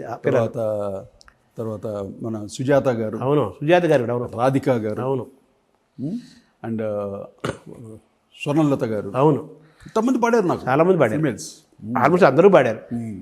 ఆయన ఏంటి మన బాబా సైకిల్, కైలాష్ గారు. అవును, జేజమ్మ. అవును, లేకపోతే కుమార్ షాను. అవును, తర్వాత ఉదిత్ నారాయణ్. అవును, శ్రేయా ఘోషాల్, అందరూ పాడారు నాకు. అంటే మీ పాటకు బాగా న్యాయం చేసిన వాళ్ళు అంటే మనం ఎవరు చెప్పాలి సార్? అంటే పాటలోనే ఉంటుందండి, మీకు తృప్తి ఉంటుంది కదా, ఫీల్. తృప్తి కరెక్ట్. పాట కంపోజింగ్లోనే ఫుల్గా ఆ ఎసెన్స్ కంప్లీట్గా ఉంటుంది. అందరూ చెప్తున్నాను, అంటే నేను గొప్పగా చెప్పుకోను, ఎవరు పాడినా ఆ పాట వెళ్ళిపోతుంది. ఇప్పుడు కుమార్ షాను ఆయన పాడిన పాటలని హిట్ నాకు. అవును, ఉదిత్ నారాయణ గారు పాడారు, ఆయన పాడిన హిట్. తర్వాత కేకే గారు పాడారు, 2-3 పాటలు, ఆయనది super hit. Of course Balu గారు పాడారు, మనో గారు పాడారు. అందరూ దిస్ ఇస్ మ్యూజిక్. ఇది ఒక టీం అండి, అందరూ కలిసి ఒక పాటని పాడాలంటే బాలు గారు పాడాలి. బాలు గారు పాడితే నాకు చాలా ఇష్టం. అంటే నేను అంటుంది ఏంటంటే, వాళ్ళకు ఒక మనోధర్మం లాగానే గాత్రధర్మం అని ఒకటి ఉంటుంది కదా. అవును, గాత్రధర్మం ఉంటుంది కదా. గాత్రధర్మం ఉంటుంది కదా సంగీతం. ఆ రోజుల్లో వాయిస్ బాలు గారు ఎక్కువ విజృంభణ, ఇంకా వేరే వాయిస్ వినలేము, అంతే. ఎవరు ఉండేవారు కాదు ఆయన పాట. ఛాయలకి ఎవరు వచ్చేవాళ్ళు కాదు. అవును, వీర విజృంభణ. అమ్మో, అది ఆయన అంత ఎక్స్పీరియన్స్డ్.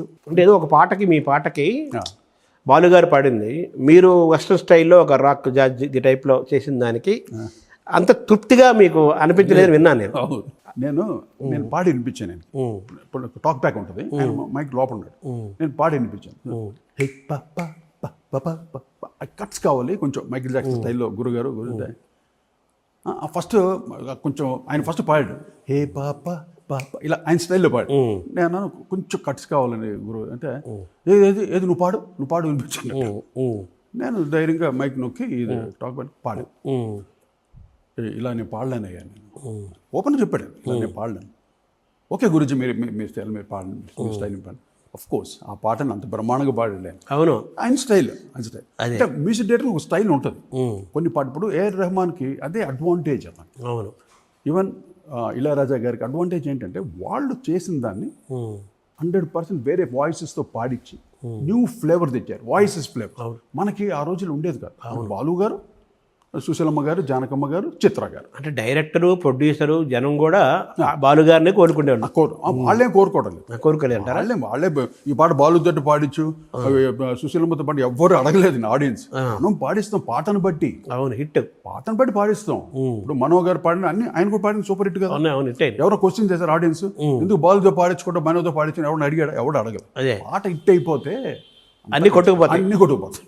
అలాగా అంటే ఇప్పుడు ఏ పాప ఆ పాట మీరు మరి మీరే పాడచ్చు కదా. మనం పాడచ్చు, కానీ పాడచ్చు నేను పాడితే డెఫినెట్గా ఆడియన్స్ వింటారని చేస్తారు. ఆ రోజులు అలా ఉండేది కాదు. అదే నేను ఎందుకంటే మనకెందుకు, మన పని ఏదో మనం చేసుకుంటాం. నేను పాడాలంటే అన్ని పాటలు నేను పాడి ఉండేవాడు. అవును, నాకు సత్తా ఉంది, మంచి వాయిస్ ఉంది, పాడగలను. అంటే నేను ఎందుకంటున్నానంటే ఏమండి కొన్ని పాటలకి వాయిస్ నమ్ముకొని చాలా మంది ఉన్నారు. అవును, వాళ్ళు పాటలు పాడుకోవడానికే కొంతమంది ఉన్నారు. అవును, మీరు మ్యూజిక్ చేయాలి, వాళ్ళు పాడాలి. అంతేగా, బాలుగారే కాదు, చాలా మంది సింగర్స్ అందరూ. సరే, మన ఏఆర్ రెహమాన్ టాపిక్ వస్తే, సరే ఏఆర్ రెహమాన్, హ్యారీ జయరాజు, మణి శర్మ వీళ్ళంతా మీ శిష్యులే. ఆయన ఎక్కువ హరిహరన్ ఎక్కువ ఆయన పాడించారు కదా. హరిహరన్ అంటే గజల్ వాయిస్, అది ఫ్రెష్నెస్ వాయిస్లో. అంటే బాలుగారు విని విని ఉన్నాం, ఏదో వెరైటీ రావాలి. ఇప్పుడు తమిళనాడు కూడా బాలుగారు విజృంభణ, అక్కడ కూడా ఎంఎస్ నారాయణ గారికి, ఇంకా శంకర్ గణేష్కి అంతా బాలుగారే పాడేవారు. టిఎంఎస్ గారి తర్వాత మొత్తం బాలుగారు. ఏదో ఒక చేంజ్, అంటే అది రెహమాన్ చేశాడు, కార్తీక్ అటువంటి సింగర్లను తెచ్చాడు, యంగ్స్టర్స్ని తెచ్చి ఆయన కంపోజిషన్ తగ్గట్టుగా కొత్త సింగర్లు పెట్టాడు, ట్రెండ్ సెట్ చేసుకున్నాడు, ట్రెండ్ సృష్టించాడు, ట్రెండ్ అయింది. అక్కడ నుండి బాలుగారు తగ్గటం, అంటే మామూలు న్యూ జనరేషన్ రావటం అయింది. అవును, ఏజ్ ఫ్యాక్టర్ కూడా ఉంటుంది. అంతే, ఎంత ఉన్నా బాలుగారు పలికే స్పష్టత ఇంతవరకు ఎవరికి రాలేదు. అక్షరం ఆ ఘంటసాల గారి తర్వాత బాలుగారికి ఒక్కరికే వచ్చింది. అక్షరాన్ని పలకటం, దాన్ని ఆ స్పష్టత క్లీన్గా ఉంటుంది. దేన్ని వేగ్గా వదిలేడు. అవును, అది ఎంత ఉన్నో దాన్ని మళ్ళీ ఇంకొకసారి 2-3 సార్లు టేక్ పాడతాడండి ఆయన. అవును, మిస్టేక్ ఇంకొకసారి పాడుతున్నా కోటి గురించి మాకు okay. No I want sing అంటే ఆ వృత్తి పట్ల తపన, భయము, భక్తి. అవును, ఏమండి వాళ్ళందరూ చూసుకొని మేము నేర్చుకుంది దాన్ని. ఎంత అతను మైక్ దగ్గరికి వస్తాయండి, ఈరోజు మీరు ఎవరు చూడలేదు అసలు ఆ వైభవం అన్నంత. నేను దాదాపు ఒక 3,000-5,000 పాటల వరకు నాకు పాడాడు ఆయన. ఆ వైభవం చూసాం కాబట్టి చెప్తున్నాను. మీ పాటలు ఎక్కువ ఆయన కదా పాడారు. అమ్మ ఏంటండి అసలు. ఇప్పుడు మీరు సుశీల గారు లాంటి ఆవిడతోటి ఇప్పుడు అందం హిందోళంలో ఆహా ఓహో కూడా అనిపించేశారు. అది ఎలా ఒప్పుకుంది అసలు ఆవిడ? ఏమని చెప్తే పిల్లలు మేము అమ్మ కొంచెం ఎఫెక్ట్లు ఓకే మహాతల్లి, అది నేను వింటే మహాతల్లి. అలాగే జానకమ్మ గారు ఎన్ని పాటలు, అన్ని సూపర్ హిట్సే పాడి అన్ని. అంటే మేము మరీ పిల్లలు. అవును, అటు రాజశ్రీ గారి అబ్బాయి, టీవీ రాజు గారి అబ్బాయి, మాకు ఒక సపరేట్ కార్నర్ ఉండేది. ఇక్కడ బాలుగారి దగ్గర, జానకమ్మ గారి దగ్గర, సుశీలమ్మ గారి దగ్గర. వాళ్ళంతా మమ్మల్ని బాగా ఆశీర్వదించి, నాన్నగారే రాజేశ్వరరావు గారు, అది ఆ బ్లెస్సింగ్స్, ఓ మన పిల్లలే కదా అని మాకు ప్రయారిటీ ఇచ్చేవాళ్ళు. అంత బిజీగా ఉన్నా కూడా మాకు ప్రయారిటీ ఇచ్చి, బాలుగారితో ఎంత బిజీ ఆ రోజు. అవును, ఆయన మాకు ప్రయారిటీ ఇచ్చి వచ్చి పాడేవాడు. సార్ బాబా సేగల్తో మీరు, అది సూపర్ డూపర్ హిట్ ఇప్పటికీ ఎప్పటికీ. అది ఆయన తేవాలని ఆలోచన ఎవరు సార్? అది నేనే, మీ ఆలోచనే. నేను అంటే అప్పుడు కొత్తగా వస్తున్నాడు ఆయన. అవునవును, క్రాంతి కుమార్ గారు ఉన్నారా, అవును, ప్రొడ్యూసర్ డైరెక్టర్. అవునవును. నేను అప్పుడు బాంబేకి వెళ్తున్నా, సుభాష్ గే గారిది త్రిమూర్తి అనే సినిమాకి బ్యాక్గ్రౌండ్ స్కోర్ చేయడానికి, సినిమా చూడడానికి వెళ్తున్నా బాంబేకి. నేను ఇలా వెళ్తున్నా సార్ బాంబేకి వెళ్తే, అప్పుడు క్రాంతి కుమార్ గారు చెప్పారు, కోటి ఏదన్నా ఛాన్స్ ఉంటే బాబా సైకిల్ చూడు, మన ఈ పాటని బాబా సైకిల్తో పాడిద్దాం అని ఆయన అన్నాడు. బాగుంటుంది sir, very good sir, good idea sir అనేసి. అప్పుడు నేను వెళ్ళి సుభాష్ గే గారిని అడిగా, బాంబేకి వెళ్ళగాను, సార్ ఒక స్మాల్ హెల్ప్ పిలవంటే, ఎందుకు ఇంతసేపు పిలుస్తుంది, ఇమీడియట్ ఫోన్ చేసి పిలిపించాడు ఆయన. వచ్చాడు బాబా సైకిల్, ఇలాగా బాబాజీ ఒక సాంగ్ కంపోజ్ చేశాను, అదే చాలా న్యూ స్టైల్లో రగ్గే బీట్లో ఉంటుంది, మీరు పాడాలని. ఏది వినిపించాడు, అడిగారు గిటార్ తీసుకుని వినిపించాను.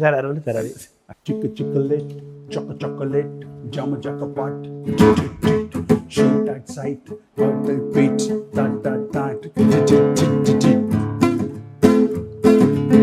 రూపు తేరా మస్తానా, నీకు డేరా వేస్తానా, తట్టడా తేరతానా, పిల్లలా లేదతానా, కాటేసుకుందామే గిల్లి కజ్జ, ఆటేసుకోరదా ముద్దు ముంజ, దగ్గరైతే తండనాని తండనన్న తండనాని నన్న ఓ ఓ ఓ ఓ, రూపు తేరా మస్తానా, నీకు డేరా వేస్తానా.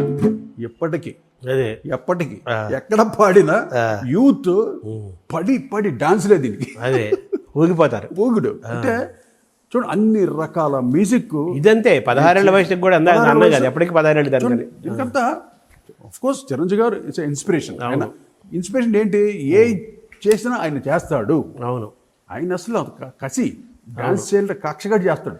దాని లారెన్స్ అనుకుంటాను కంపోజ్ చేసింది, మీ డాన్స్ కంపోజింగ్ కదా. రూపుతర లారెన్స్, అలాగే హబీబీ కూడా లారెన్సే చేశారు. అవునవును, అబ్బిబి మీరు అసలు దాని గురించి మాట్లాడారు సార్. అబ్బిబి రూపుతర మస్తన లారెన్స్ కాదు, లారెన్స్ కదా, హబీబీ చేశాడు లారెన్స్. ఫస్ట్ సాంగ్ అతనికి చిరంజీవి గారికి, నైజీరియన్ సాంగ్. అది అది చాలా స్లోగా ఉంటుంది పాట. నాకెందుకో అది వినగానే చాలా బాగుంది అనిపించి, హాంటింగ్ ఉంది అది. ఇది ఈ బిట్ట హబీబీ అన్న వర్డ్ క్యాచీగా ఉంది.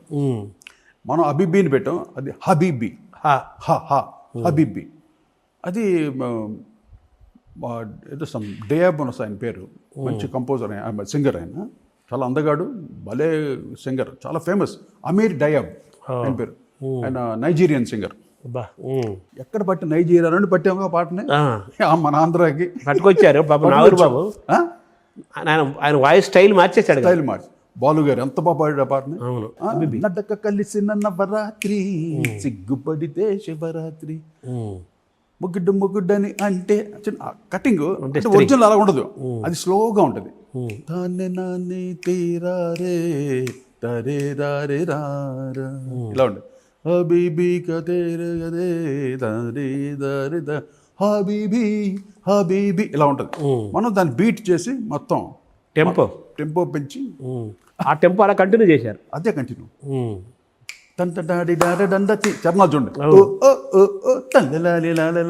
అలా మన గ్రిప్గా డాన్సింగ్కి కొరియోగ్రఫీ బాగుండాలి అన్నట్టు ఆ పాట చేశారు. సరే 80s, 90s తెలుగు సినిమాలకి, తెలుగు సినిమా పాటకి ఒక పక్క ఇళయరాజా రాజ్యం వెళ్తున్న కాలంలో మీరు సమాంతరంగా ప్యారలల్గా ఒక కొత్త మ్యూజిక్ని, కొత్త సౌండ్ని ఇంట్రడ్యూస్ చేశారు. ఎస్, అది ఎలా జరిగింది సార్? ఒక ఇన్స్పిరేషన్ అది. ఇళయరాజా గారికి ధీటుగా చేయాలి, లేకపోతే మనం అక్కడే ఫెయిల్ అయిపోతాం. అవును, అందువల్ల ధీటుగా ట్రై చేసాం.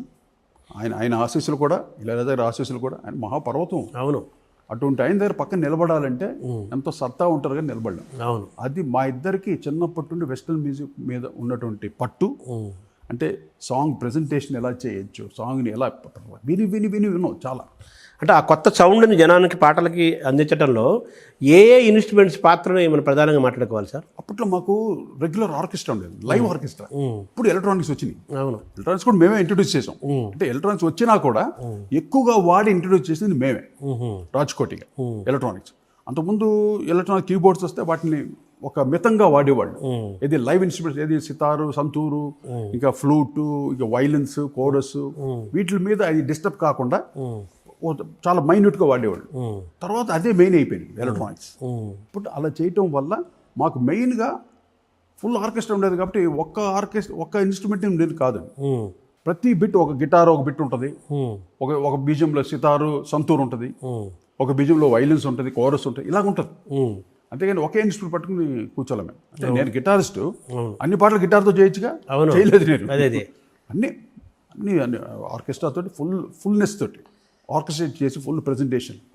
అలా మిమ్మల్ని మీరు ప్రూవ్ చేసుకున్నారు. ఇళయరాజా ఒక పక్క సామ్రాజ్యాన్ని ఏలుతున్నప్పుడు మీరు వచ్చేసి దాన్ని ఒక బీట్, కొత్త బీట్ తీసుకున్నారు. నిజంగా అదృష్టం. ఆ టైం, ఆ 80s, 90s మా కోసం కేటాయించిన ఎరా అది.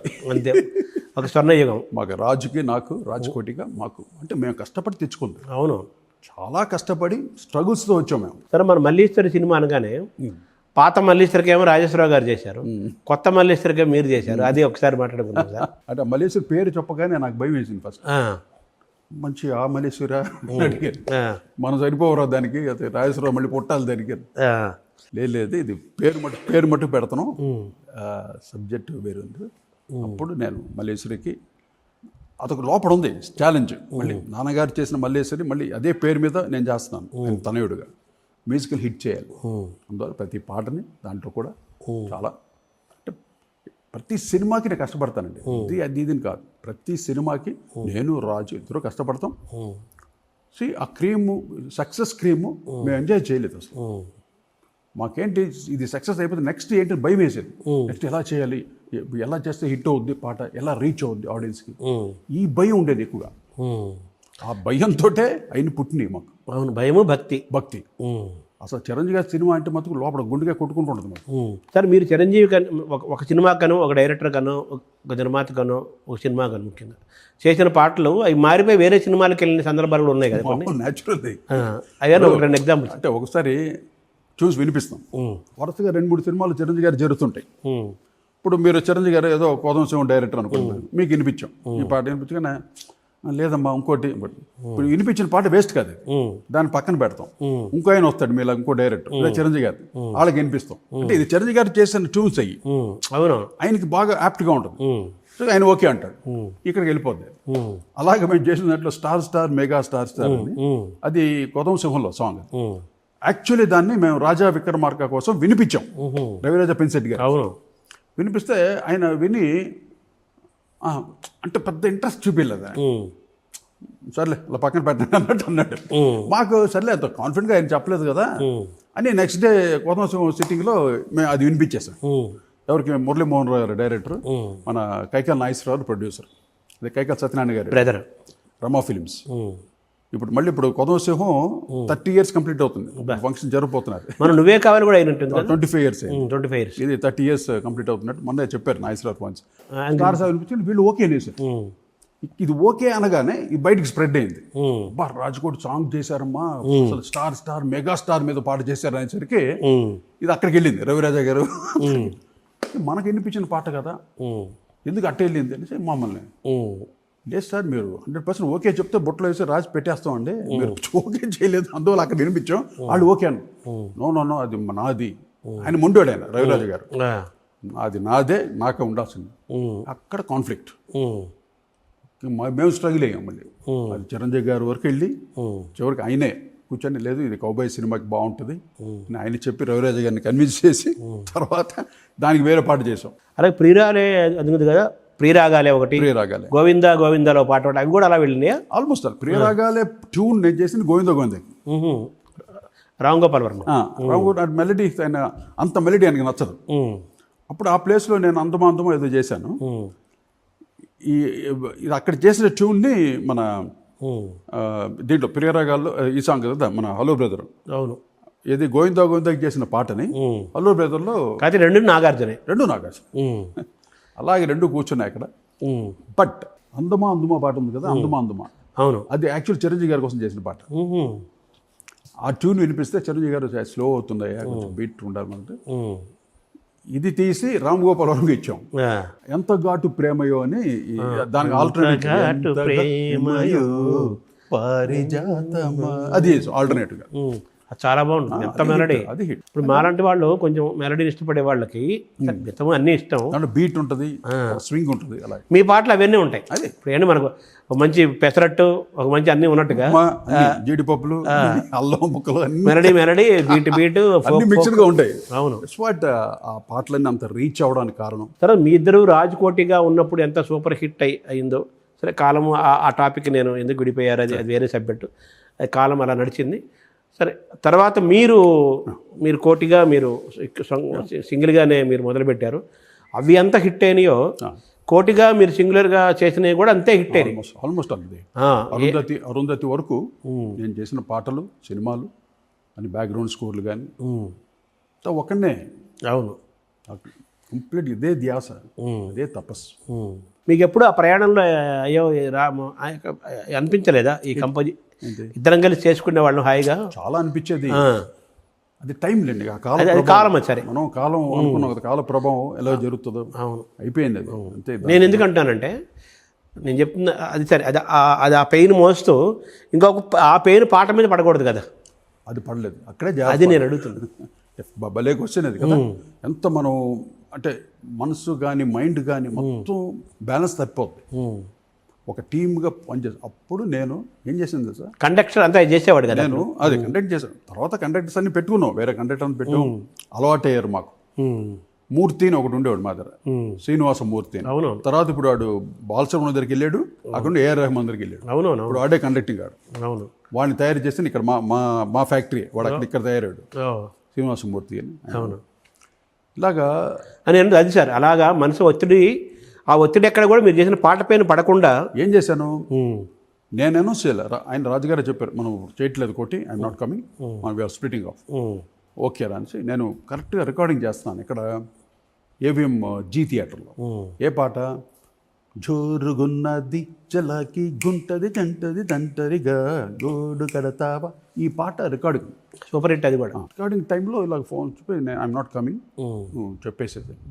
అప్పుడు నేను రికార్డింగ్ ఆపేసి అంటే ప్రాక్టీస్ చేస్తున్నాను. నేను ఇంటికి వెళ్ళి అమ్మ నాన్నగారు బ్లెస్సింగ్స్ మళ్ళీ తీసుకుని వెళ్ళి అమ్మ నాన్నగారు వాళ్ళిద్దరిని ఆశీర్వదించమని పాద సాష్టాంగం చేసి ఇలాగా రాజు విడిపోయాడు, నేను ఇప్పుడు నేను కోటిగా నేను చేస్తున్నాను, బ్లెస్సింగ్స్ ఇవ్వండి నాకు.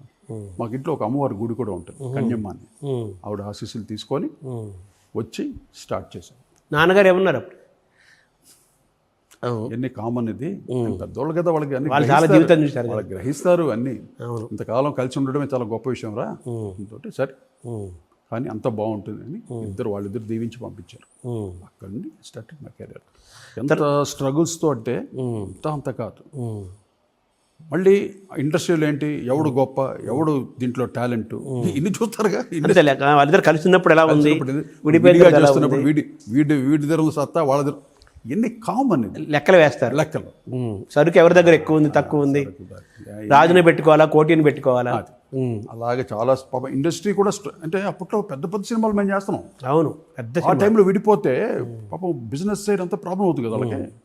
సరే అలాగా నేను వాటన్నిటిని భుజాల మీద వేసుకొని కష్టపడి కొట్టుకుంటూ వచ్చా. అంటే ఆ మానసికమైన ఒత్తిడిని దాన్ని ఒక పక్క దాన్ని అలా ఉంచుకుంటూ దాన్ని ఎక్కడ పాట మీద పడకుండా పాటను పాటగా చూసి దాన్ని హిట్ చేశారు. దానికంత మూల కారణం నా భార్య, నా సతీమణి. ఆవిడ అంత ఓర్పుతోటి, నేను చాలా ఫ్రస్ట్రేటెడ్గా ఉంటాను. నేను నా క్రియేటివ్ మైండ్ కదా, పాట రావాలి, సక్సెస్ అవ్వాలి, మూడ్స్ ఉంటాయి. అటు మూడ్స్లో ఆవిడ ఎంతగానో నన్ను బిడ్డలా చూసుకొని, నా మారల్ సపోర్ట్, నా భార్య, నా తల్లిదండ్రులు, నా భార్య సపోర్టే.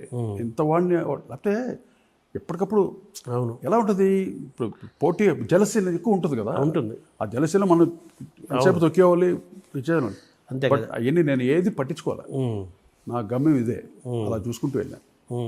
దైవాన్ని నమ్ముతారా మీరు? 100%. నమ్మకపోవడం ఏంటి, ఆ త్రికోటీశ్వరుడు ఆయన పేరు నాది, సాక్షాత్ దక్షిణామూర్తి స్వరూపం, కోటప్పకొండ కోటీశ్వరరావు, త్రికోటీశ్వరుడు. అదే ఈరోజు మీరు విజయనగరం కదా, ఈ కోటప్పకొండ కోటేశ్వర స్వామి ఎలా కనెక్షన్ మీకు? అంటే మేము పుట్టి పెరిగినంత చెన్నై అండి.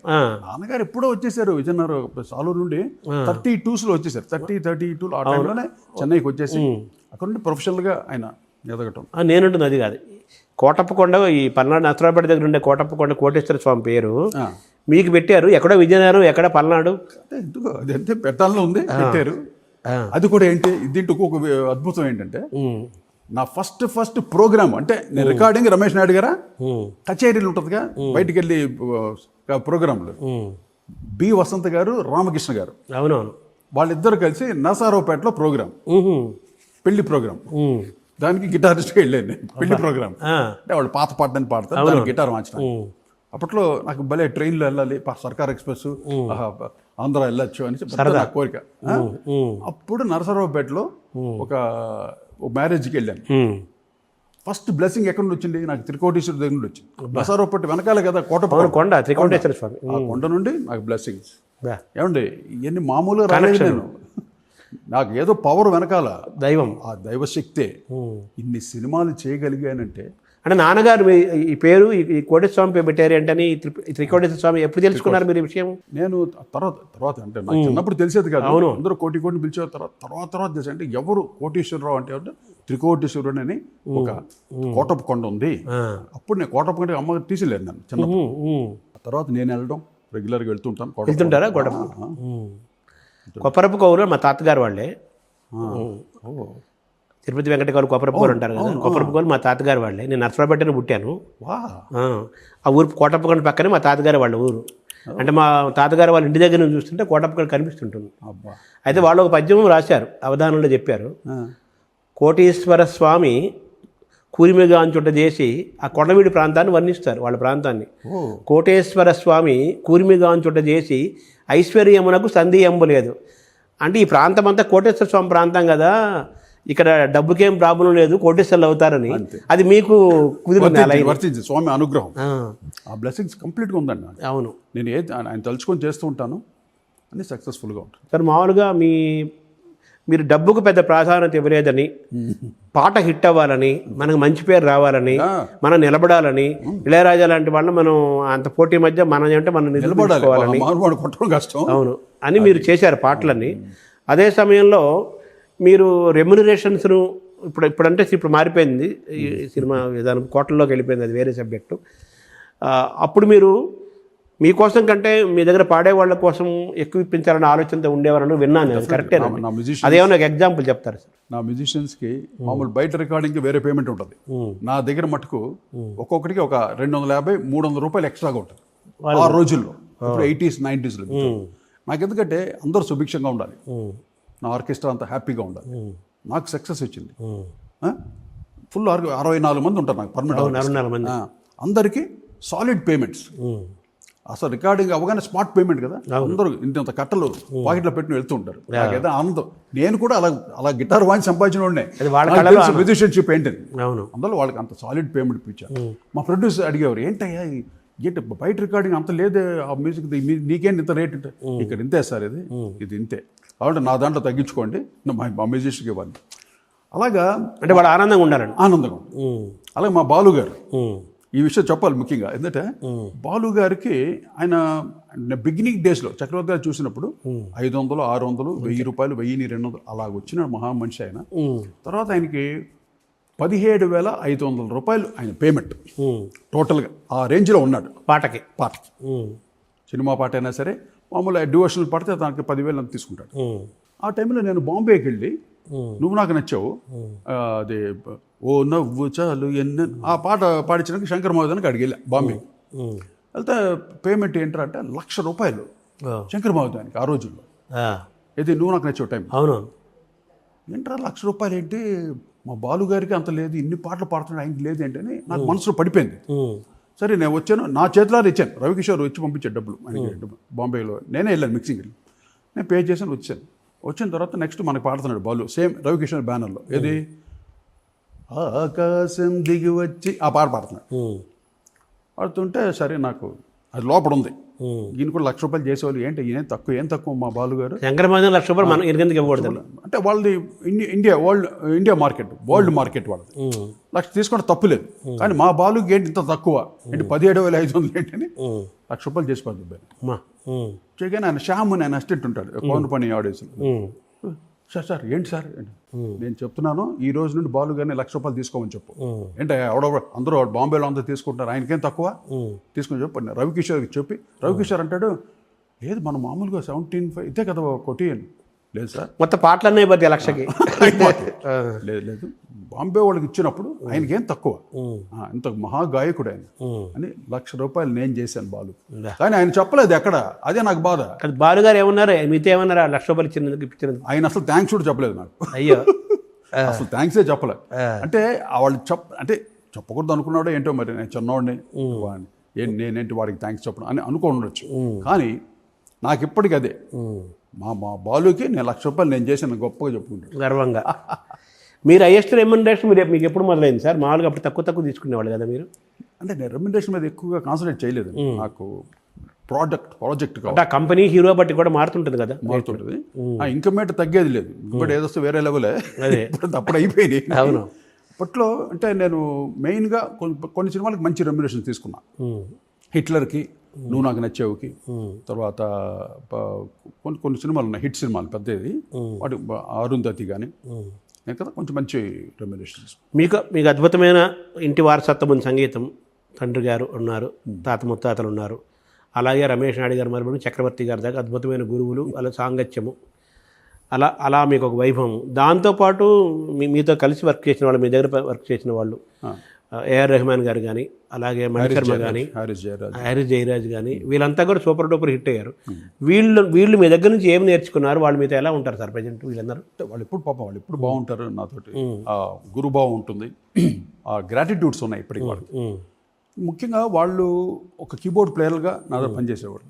నేను వాళ్ళ దగ్గర వాడేవాడిని ఈ టోన్స్ ఇలా చేయండి, బీట్కి ఇలా కావాలి, బేస్ ప్యాటర్న్ ఇలా కావాలి, ఈ టోన్ కావాలి. చాలా టోన్స్ ఉంటాయి దాంట్లో, సెలెక్ట్ చేయాలి. ఓపిక కొంచెం సెలెక్ట్, ఈ టోన్ వీటిని ఇలా వాడండి, కార్డ్స్కి ఈ టోన్ వేయండి, ఇవి చెప్పి తర్వాత వాళ్ళే దాంట్లో కూడా వాళ్ళు తేరుకొని బాగా వాళ్ళు ప్రోగ్రామింగ్ చేయటం అలా స్టార్ట్ అయ్యారు అనమాట. టాప్లో ఉన్నాడు కదా ఏ రెహమాన్ అంటే, ఎక్కడికి వెళ్ళిపోయారు కదా. ఇప్పుడు కంప్యూటర్తో కూర్చోవాలంటే ఎంతో ఓపిక ఉండదు. అవును, కోపం వచ్చి ఈసీ రోడ్ బారేస్తాం మనం, కంప్యూటర్ కొన్ని పని చేయవు అసలు. అవును, కోపం వచ్చేస్తుంది. అవును, కానీ అంత టైము అంత పేషెన్స్ ఉండేది కాదు మాకు. ఆ టైంలో తను దాన్ని స్టడీ చేయటం, కంప్యూటర్స్ మీద తను ఫుల్గా వర్క్ చేయటం, అవన్నీ తనకు అన్నీ కలిసి వచ్చింది. ఇప్పుడు తమన్కి మీ దగ్గర వర్క్ చేయలేదు? తమన్ చేశాడు మా దగ్గర. వాడు చిన్నప్పుడు మన ఇంట్లోనే పెరిగాడు. చిన్న వాళ్ళ నాన్నగారు కూడా శివకుమార్ అని డ్రమ్మర్. ఆయన మా అన్నయ్య గ్రూప్లో ఆయన ఒక డ్రమ్మర్, శివకుమార్ ఆయన పేరు. మణిశర్మ గారు ఫాదర్ వైలినా? వైలిన్ శర్మ గారు అని ఆయన వైలినిస్టు. ఆయనను ఇంకో శర్మ గారు ఉండేవారు, శాస్త్రి గారని. వీరిద్దరు డ్యూయల్స్, ఇద్దరు కూర్చొని ఫ్రంట్ రో వైలినిస్టులు, పులుల్లా కూర్చుంటారు. మంచి వైలినిస్టులు, అంటే క్లాసికల్ బేస్డ్. ఈ దేవిశ్రీ ప్రసాద్ వాళ్ళ నాన్నగారు రైటర్ సత్యమూర్తి గారు. దేవి కూడా చిన్నప్పటి నుండి అంటే మన రికార్డింగ్ దాన్ని చూసేవాడు, వచ్చి మ్యూజిక్ ఇంట్రెస్ట్ బాగా చిన్నతనం నుండి. అంటే ఒక వైభవం, అటు తల్లిదండ్రులు, మీ గురువులు, మీరు శిష్యులు అంతా చాలా బాగుంది ప్రయాణం. కొన్ని దృష్టి కూడా పడాలండి. సార్ మీరు 74లో పరిశ్రమకు వచ్చారు రమేష్ నాయుడు గారి దాంతో, అంటే 50 ఏళ్ళు పూర్తయింది. 50 కోటి దీపోత్సవం లాగా కోటి స్వర్ణోత్సవం వేళ ఇది ఏమన్నా ఈ కోటి స్వర్ణోత్సవాన్ని ఒక పుస్తకంగా తేవటము, ఒక సిరీస్గా చేయటము, లేకపోతే ఉత్సవాలు చేయటము, అలా ఏమైనా ప్రణాళిక ఏమైనా చేస్తారా, ఆలోచన ఉందా?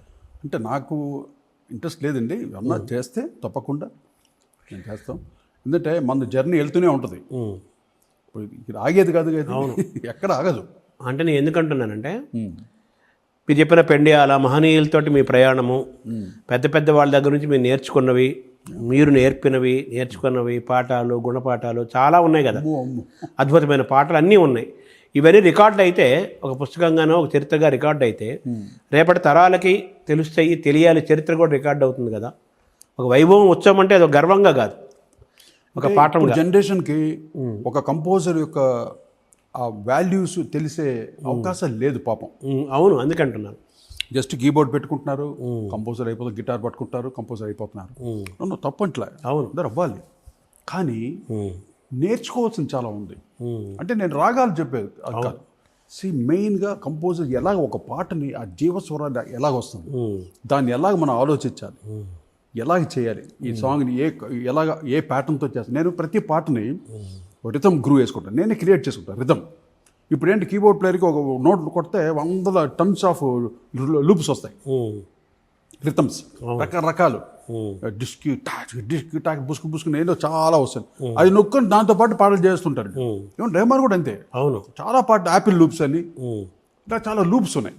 ఆ లూప్స్ తోటి చేయటం వల్ల దట్స్ ఎంతైనా మెకానికల్. అది మనమే క్రియేట్ చేసి, ఇది గ్రూవ్ను కూడా మనమే క్రియేట్ చేసి, రిథమ్ లూప్ని క్రియేట్ చేసి, ట్యూన్ కూడా దానికి తగ్గట్టుగా మనం కంపోజ్ చేస్తే ఆ పాట అలా పదిలంగా కలకాలం చిరకాలం ఉండిపోతుంది. ఇప్పుడు ఆర్టిఫిషియల్ ఇంటెలిజెన్స్, టెక్నాలజీ ఇవన్నీ వచ్చేసాయి కదా, ఇంకా సోల్ మిస్ అవుతుందంటారా?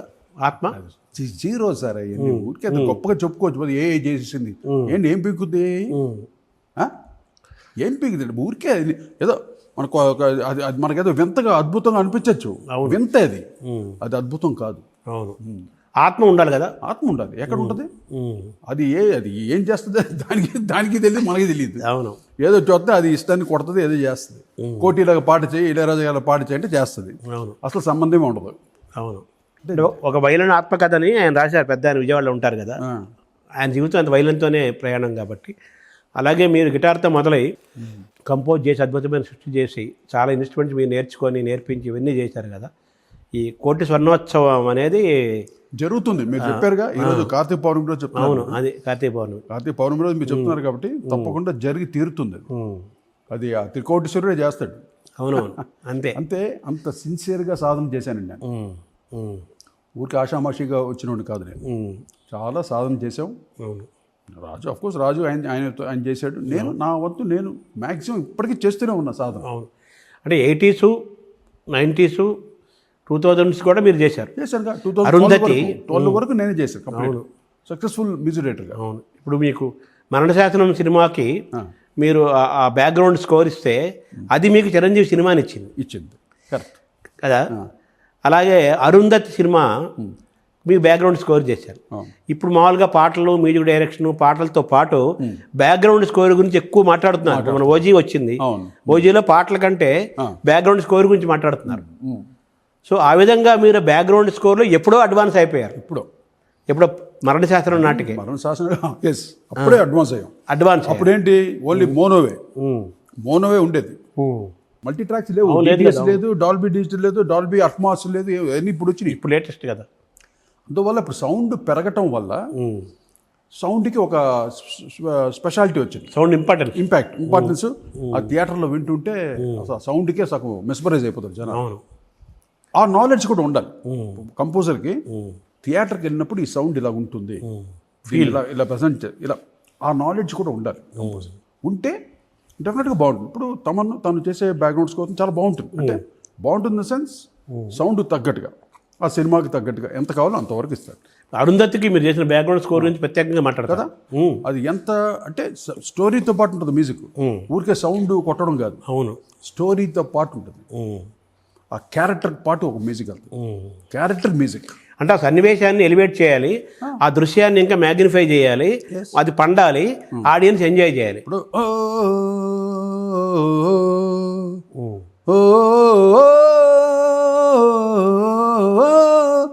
ఫుల్ కోరస్తో పాడితే ఎలా ఉంటుంది దీనికి? సో మైనర్ థర్డ్ కార్డ్స్ అనేది ప్రోగ్రెషన్, అది దాంతో హార్న్స్ తోటి, ఫ్రెంచ్ హార్న్స్ తోటి ఇలా ప్రజెంటేషన్. అది ఆ సౌండింగ్ అరెస్ట్ చేసింది అందరినీ.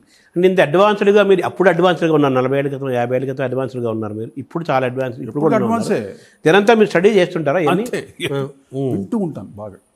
ఇప్పుడు కంపోజర్స్కి ఇప్పుడు నేను అందరికి చెప్తుంటాను, హియరింగ్ నాలెడ్జ్ మనల్ని చాలా పైకి తీసుకెళ్తాను. అంటే వినేసి కాపీ కొట్టడం కాదు. అవును, వింటూ ఉంటే మన నాలెడ్జ్ మనకి బాగా పెరుగుతుందండి. తెలుసుకోవటం చదివితే ఎంత నాలెడ్జ్ వస్తుంది మీకు? చాలా వస్తుంది. ఎన్నో imagination, you can go beyond. అలాగే మ్యూజిక్ వింటూ ఉంటే మనకి ఎన్నో నాలెడ్జ్ వస్తుంది.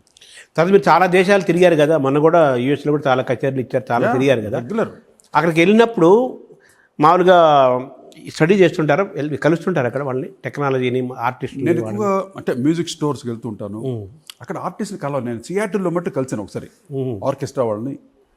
అంటే నేను ఇంట్రొడ్యూస్ చేసుకున్నాను పలా సౌండ్స్ అంటే వాళ్ళు చాలా ఎక్సైట్ అయ్యి బాగా వెల్కమ్ చెప్పారు.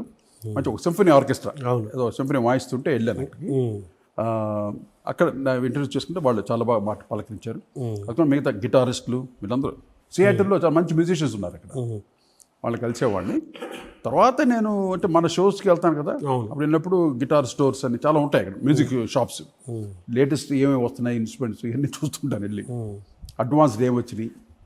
ఇప్పుడు మైకేల్ జాక్సన్ కలిశారు మీరు, డయానా కింగ్ ఎప్పుడైనా? కలవలేదు, ఆయన ఇల్లు చూశాను ఇక్కడ మన బెవర్లీ హిల్స్లో.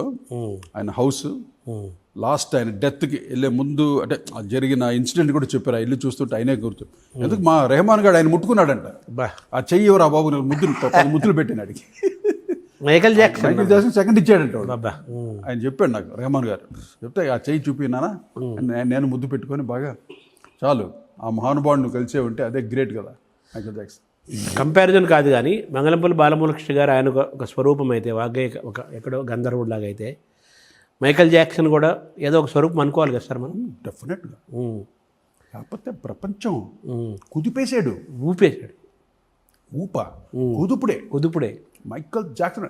ఆయన చూస్తుంటే ఏడుపులు పడిపోతున్నారు, పూనకాలు వచ్చి పడిపోతుంటుండే జనాలు. అంత పవర్, అది ఆరా పవర్. అది అలా ఇక్కడికి వద్దాం సార్, మళ్ళీ మనం భూమిపైకి వద్దాము. మైకేల్ జాక్సన్ వచ్చి రాజేశ్వరరావు గారు అందరికీ తెలుసు, హనుమంతరావు గారు ఉన్నారు కదా మా పెదనాన్న గారు. హనుమంతరావు గారి గురించి మనం మాట్లాడుకుందాం సార్. ఆరాధన సినిమా అద్భుతంగా కదా, పాటలు ప్రతి పాట హిట్. అది మామూలు హిందీ రీమేక్ అది. ఆరాధన కన్నా అంతకుముందు ఆయన చేసిన సినిమాలు చాలా ఉన్నాయి, మంచి మ్యూజిక్ ఉంది. అది అంటే ఎక్కువ గుర్తింపు రాలేదు అందుకే మాట్లాడుతున్నాను. బట్ మంచి కంపోజర్ ఆయన కూడా. ఆయన జెమినీ స్టూడియోలో సారంగి వాయించేవారు.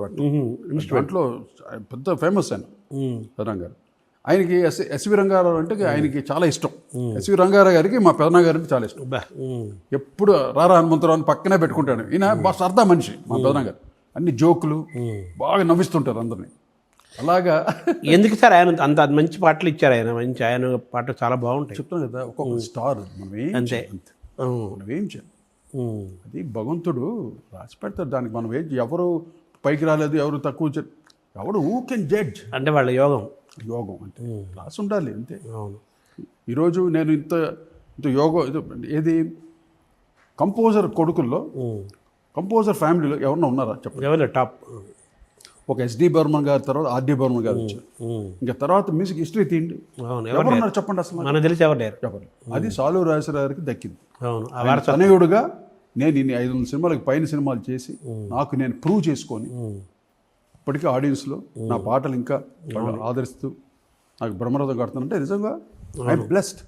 ఆ వారసత్వం మా తాతగారి బ్లెస్సింగ్స్, మా పూర్వీకుల బ్లెస్సింగ్స్. అది అంతే. ఆ గొప్పతనం కాదు, ఆ సాధన చేశాను నేను సాధన చేశాను, నా వరకు ఎంత చేయాలో చేశాను. అంటే సాధన ఉంది, సాధన చాలా మంది చేస్తారు, చిత్తశుద్ధి కావాలి, యోగం కూడా ఉంది, భక్తి శ్రద్ధ యోగం అన్నీ ఉండాలి. అవును సార్. మొన్న ఈ 90s ఏంటి చేశారండి సార్? మొన్న ఏంటి అది సార్? అది 90s అని చేశారు. అదే కోటితో 90s అని నా షో పెట్టారు ఇక్కడ మన హైదరాబాద్లో. ప్రిజమ్ అని ఒక పబ్ ఉంది, వెరీ ఫేమస్ పబ్. అది 2000 వరకు క్రౌడ్ ఉంటుంది. ఓడిఎం ప్రిజమ్. నా ప్రోగ్రాం పెడదామని వాళ్ళు అడిగారు నన్ను. సార్ అందరూ షోలు చేస్తున్నారండి ఇక్కడ, బ్యాండ్స్ అని చేస్తుంటారు, ఒక్కసారి మీ షో మళ్ళీ మా 90s పాటలు వినాలి మాకు. తప్పకుండా చేద్దామని ఫోన్ చేసామన్నమాట. అసలు ఆ రోజు మొత్తం ఆడియన్స్ వాళ్ళే పాడుతున్నారు నా పాటలు. అందరికీ వచ్చు, మీకంటే వాళ్ళకి ఎక్కువ వచ్చు. గుర్తున్నా చేస్తే చాలండి, గువ్వ అంటే అక్కడ వాళ్ళే మొత్తం పాట. నిద్ర పోతున్న రాత్రి అంత వాళ్ళే పాట. ఎక్కడ ఉన్నా పక్కన నువ్వే ఆడు. ప్రతి పాట ఎంత గ్రాండ్ సక్సెస్ వాళ్ళు చేశారు. నేను ఇంత కష్టపడి నేను సాధన చేసి పాటలు చేశాను. నన్ను ఇంతగా ఆదరించి నా పాటల్ని సూపర్ హిట్ చేసిన ఆడియన్స్ వాళ్ళ ముందు నేను ప్రజెంట్ చేస్తుంటే నా హిట్ సాంగ్స్ ఎంత ఆనందం అంటే దానికన్నా ఏముంటుంది ఇక జన్మకి. అది పాట మీకెంత గుర్తుందో మీకంటే ఎక్కువ గుర్తుంది వాళ్ళకి, ఎక్కువ గుర్తుంది. అండ్ ఇంటర్లూడ్స్ కూడా ఎన్నిసార్లు వినుంటారు, ఇంటర్లూడ్స్ ఎన్నిసార్లు వినుంటారు వాళ్ళు. అవును, వాళ్ళు అన్నిసార్లు వినడం వల్ల ఆ బ్లెస్సింగ్సే మాకు ఇప్పటికీ ఆ వేవ్స్ ఆరోపవర్ పెరగడం కారణం వాళ్ళు ఇచ్చే ఆశీస్సులు. ఏమంటే ప్రేక్షకులు వాళ్ళు ఇచ్చే సంగీత ప్రియులు ఉంటారు కదా, ఇప్పుడు మనం మాట్లాడుకుంటున్నాం, ఈ లోపు ఎంత కోట్లాది మంది లక్షలాది మంది నా పాటలు వింటూనే ఉంటారు హెడ్ఫోన్లు వేసుకొని ఏదో పని చేస్తూ. వాళ్ళకి ఎక్కడో ఆనందాన్ని ఇస్తుంది కదా, ఆ ఆనందాన్ని ఇచ్చే సంగీతం నాకు రావటం, అది సాలు రాశారు అక్కడ అంశం నుండి రావటం నా బ్లెస్సింగ్. అంటే వాళ్ళ ఆనందమే మీ ఆశీస్సు, మీకు ఆశీస్సు. అంతే. అందుకని అమెరికాలో ఆల్మోస్ట్ అన్ని షోస్ చేశాను, అన్ని సెంటర్స్లో. మన తెలుగు వాళ్ళే అంత మనోడు ఏం ఆదరండి, ఎంతగానో ఆదరిస్తారు నా పాటలకి. ఇప్పటికీ ఆదరణిస్తూ ఇప్పటికీ నన్ను ఎంత ఈ లెవెల్లో పెట్టారంటే అవును, ఇది నా పూర్వజన్మ సుకృతం. అంతే. మీరు ఇప్పటికీ అప్డేట్గా ఉంటారు, మొత్తం చదువుతుంటారు, డెఫినెట్. రాగానే పూర్తిగా మొత్తం నిలువెల్ల సంగీతం లాగా నిలువెల్ల గిటార్ అయిపోతారు, ఇన్స్ట్రుమెంట్ అయిపోతారు. అంతే అంతే. ఇప్పుడు మీకు పాటలు అడగట్లేదా సార్? మీలాంటి వాళ్ళ అవసరం చాలా ఉంది కదా. అవసరం ఉన్నోళ్ళు వస్తారు, కాకపోతే ఇప్పుడు నేను వెళ్ళి మళ్ళీ. అవును, ఎప్పుడు లేదు కదా. లేదు అది లేదు, ఇప్పుడు లేదు. అందువల్ల దాంట్లో తప్పు లేదు, కానీ వాళ్ళకి అనిపించాలి కదా. ఇండస్ట్రీలో నేను ప్రూవ్ చేసిన మ్యూజిక్ డైరెక్టర్, అవును, సక్సెస్ ఇచ్చిన మ్యూజిక్ డైరెక్టర్. ఇండస్ట్రీ ఎన్నో సక్సెస్ ఇచ్చాను, అవును, ఇండస్ట్రీకి మ్యాక్సిమం హిట్స్ ఇచ్చాం. ఆ గుర్తింపు వాళ్ళకి ఉండాలి. సరే లేదు, కాలం మారిపోయింది, వేరే రకంగా వెళ్తుంది కదా, ఆయన చేస్తాడు అని కూడా ఉండొచ్చు కదా. వస్తే నేను వద్దు నిరాకరించను, వస్తే చేయడానికి నేను ఇప్పుడు నాకు సినిమా ఉన్నా లేకపోయినా నన్ను నేను ఎప్పుడు అప్డేట్ చేసుకుంటూ ఉంటాను. I love that. మీరు హాయిగా సంగీతం వింటారు, పాడుకుంటారు. మ్యూజిక్ సార్, సినిమా ఏంటంటే సినిమాలు చేస్తాం కాదు. అవును, మ్యూజిక్ సినిమా అనేది సంగీతంలో చిన్న పార్ట్ అంతే, చిన్నది ఒక లైను. ప్రొఫెషన్ అంటే ఓషన్, అది ఓషన్, సముద్రం కదా, అది సముద్రం, మహాసముద్రం. సముద్రంలో చిన్న పిల్లకాలు ఎన్నో ఉంటాయి. కర్ణాటక చాలా మంది సంగీత సముద్రం, మంది విద్వాంసులు. అవును, ఎంత కథ ఇది, ఎంత సంగీతము. సరే సార్, మీరు వేదాలని స్వరకి కూడా సంగీతం అందించాలనో ఏదో ఒక సంకల్పం ఉందట కదండి, అదేంటి సార్? ఉంది, నాకు చిన్నతనం నుండి ఉంది ఆ సంకల్పం. ఎలాగంటే వేదాలని అన్ని లాంగ్వేజెస్లో దాని యొక్క తాత్పర్యం తెలియాలి, దానికి సంబంధించిన సంగీతం వెనకాల బ్యాక్డ్రామ్ వచ్చి ఒక 10 లైన్లు వేదం చదివితే దానికి సంబంధించిన సంగీతాన్ని కంపోజ్ చేసి ప్రజెంట్ చేసి దాని యొక్క తాత్పర్యం. అంటే మామూలుగా వేదంలోనే దానికి ఘన జట ఒక స్వరంలో ఆటోమేటిక్ ఉంది కదా వాటికి. ఉంది. మళ్ళీ ప్రత్యేకంగా మీరు ఏం చేస్తారు? ప్రత్యేకంగా ఏం చేయను, దాన్ని డిస్టర్బ్ చేయను. వెనకాల దానికి చెప్పిన ఆ వేదంలో చెప్పినటువంటి సారాంశాన్ని సంగీత రూపంలో ఎలా చెబుతాను సార్, ఇది నేను ట్రై చేస్తున్నాను. అదే ఇది ఒక ఆలోచన ఇది ఎంతవరకు జరుగుతుందో నాకు తెలియదు, కానీ నాకు ఒక డ్రీమ్ అది. ఇన్ని వేదాలు, 4 వేదాలు అద్భుతమైన వేదాలు ఉన్నాయి. ఇప్పుడు మరి సంగీతం సామవేదం నుంచి పుట్టింది కదా. పుట్టింది. అలాగా మిగతా వేదాల్లో ఏంటి సారాంశం, వాటిని ఎలా మ్యూజిక్ ద్వారా ఎలా చెప్పచ్చు. ఇది ఇది ఒక యజ్ఞం. ఇది అది జరుగుతుందో లేదో నాకు తెలియదు, ఎందుకు ఆ సంకల్పం కలిగింది నాకు, అది చేయాలని ప్రయత్నంలో ఉన్నాను. చూస్తాను, అది ఒక శాంపుల్ చేసి చూద్దాం, అది రీచ్ అవుతే సరే. నాకు చాలా పెద్ద పెద్ద ఘనపాటలు అందరూ వెనకాల ఉన్నారు, ఉండాలి వాళ్ళతోనే అందరూ. నేను అసలు ఇక్కడ నరసింహస్వామి గుడి ఉంది కదా, అక్కడికి వెళ్తే ఘనపాటలు అందరూ వచ్చి తప్పకుండా మేము ఉన్నాం, మీకు వేదాలు ఏ డౌట్ కావాలో మేము అడగండి చేస్తాం. అంటే వేదాల్లో మనకి సామవేదం పూర్తిగా సంగీతానికి సంబంధించిన వేదం కదా, దాంతో మొదలు పెట్టచ్చు కదా మీరు. స్టార్ట్ చేస్తాం 4 వేదాల్లో. నేను ఒకటి అనుకున్నాను, ఏదో దాని ఒక చెప్తాను, అది నడుస్తుంది, బయటికి రావాలి. అదే ఆ తపస్సులో ఉన్నాను. ఇంకా దాంట్లో మీరు సామవేదము ఆ వేదాలలో ఈ జన్మలో కుదురుద్దా లేకపోతే ఇంకో 10 జన్మలు కుదురుతుందో నాకు తెలియదు మనకి. కానీ పెద్ద సంకల్పం, చాలా గొప్ప సంకల్పం అది ఇచ్చాడు దేవుడు. ఆ సంకల్పం వచ్చింది నాకు. అవును, ఏదో పబ్లిసిటీ కోసం కాదు, ఏదో గొప్పలు చెప్పి ఆత్మానందం ఏదో సాధించాలి. ఇప్పుడు ఇన్నాళ్ళు మన సినిమాలు చేసాం, కమర్షియల్ మ్యూజిక్ చేసాం, అన్ని రకాల అందరూ హృదయాల్లో ఉన్నాం. ఇటు ఉన్నప్పుడు మనం ఏదో ఒకటి సాధించాలి కదా. ఘంటసాల భగవద్గీతను ఇచ్చారు.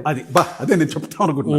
మహానుభావుడు ఇచ్చాడు, చిరకాలం కలకాలం ఈ సృష్టి ఉన్నంత కాలం ఆ భగవద్గీత. అలాగే బాలుగారు లింగాష్టకం అద్భుతంగా, లింగాష్టకం బాలుగారు. అలాగా మాకు ఏదో ఆ భాగ్యం కలిగినప్పుడే, నేనే ఇది గొప్పగా పబ్లిసిటీ చేయట్లేదు. అవును, ఆలోచన కలిగింది, దాన్ని ఎలా చేయాలో నాకు ఇంకా ఆ దీంట్లో ఉన్నాను. ఇస్తాడు దేవుడు నాకు తప్పకుండా. మీరు ఇంత యంగ్గా, యూత్ఫుల్గా, యాక్టివ్గా, షార్ప్గా, సెన్స్ ఆఫ్ హ్యూమర్ అన్నిటితో ఉంటారు కదా.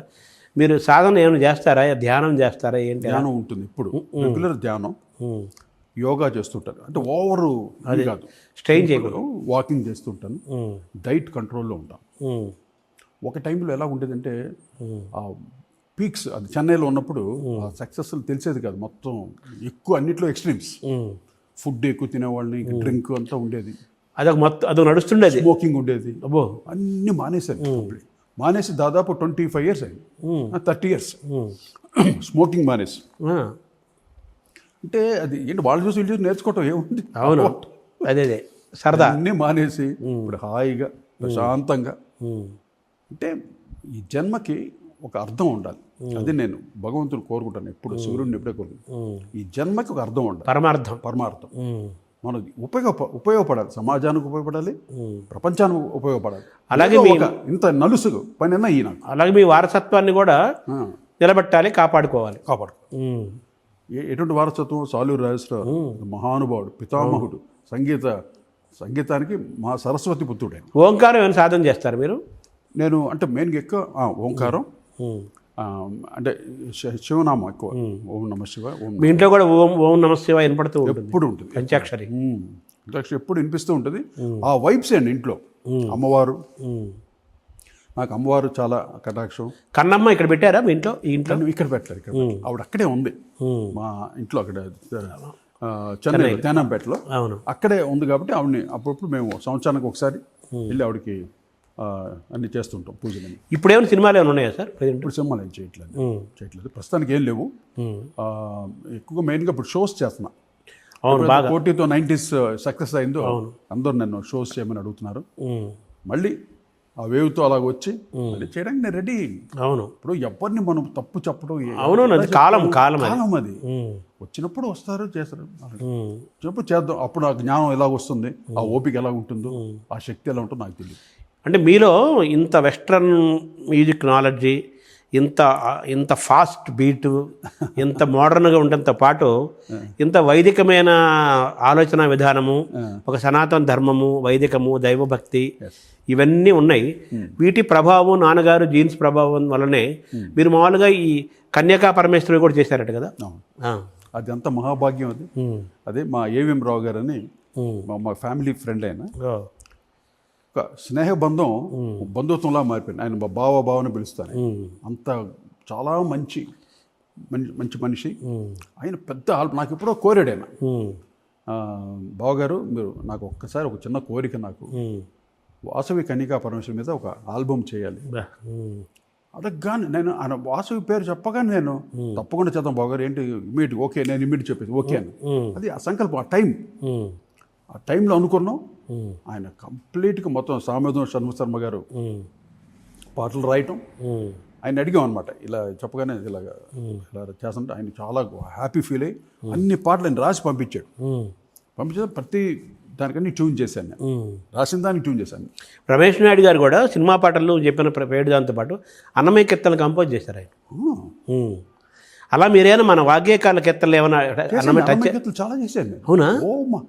దాదాపు 250-350 కీర్తనలు చేశాను నేను, అన్నమయ్య కీర్తనలు.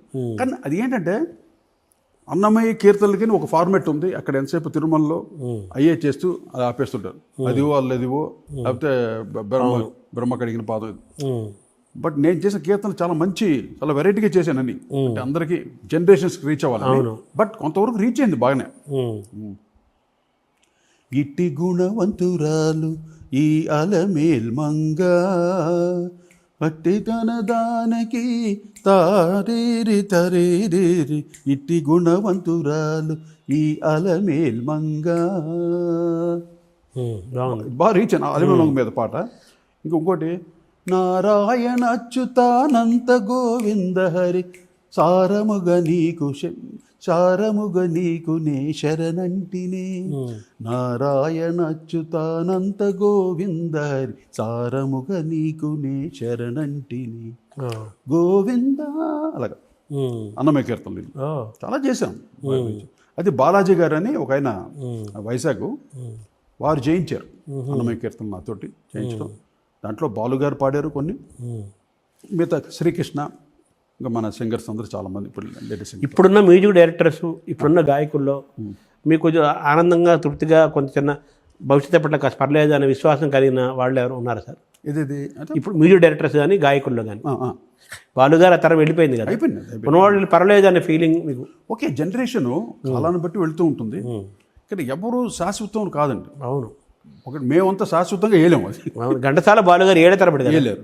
మేము కూడా అలా ఒక 4 decades ఇప్పుడు కనిపించట్లేదు అటువంటి, అందుకు అడుగుతున్నాను. అది ఇప్పుడు లేదంటే అది జనరేషన్ మారిపోయిందిగా, టోటల్ మారిపోయింది కదా జనరేషన్. మీరు రోషన్ వారసత్వం ఎలా చూడాలి?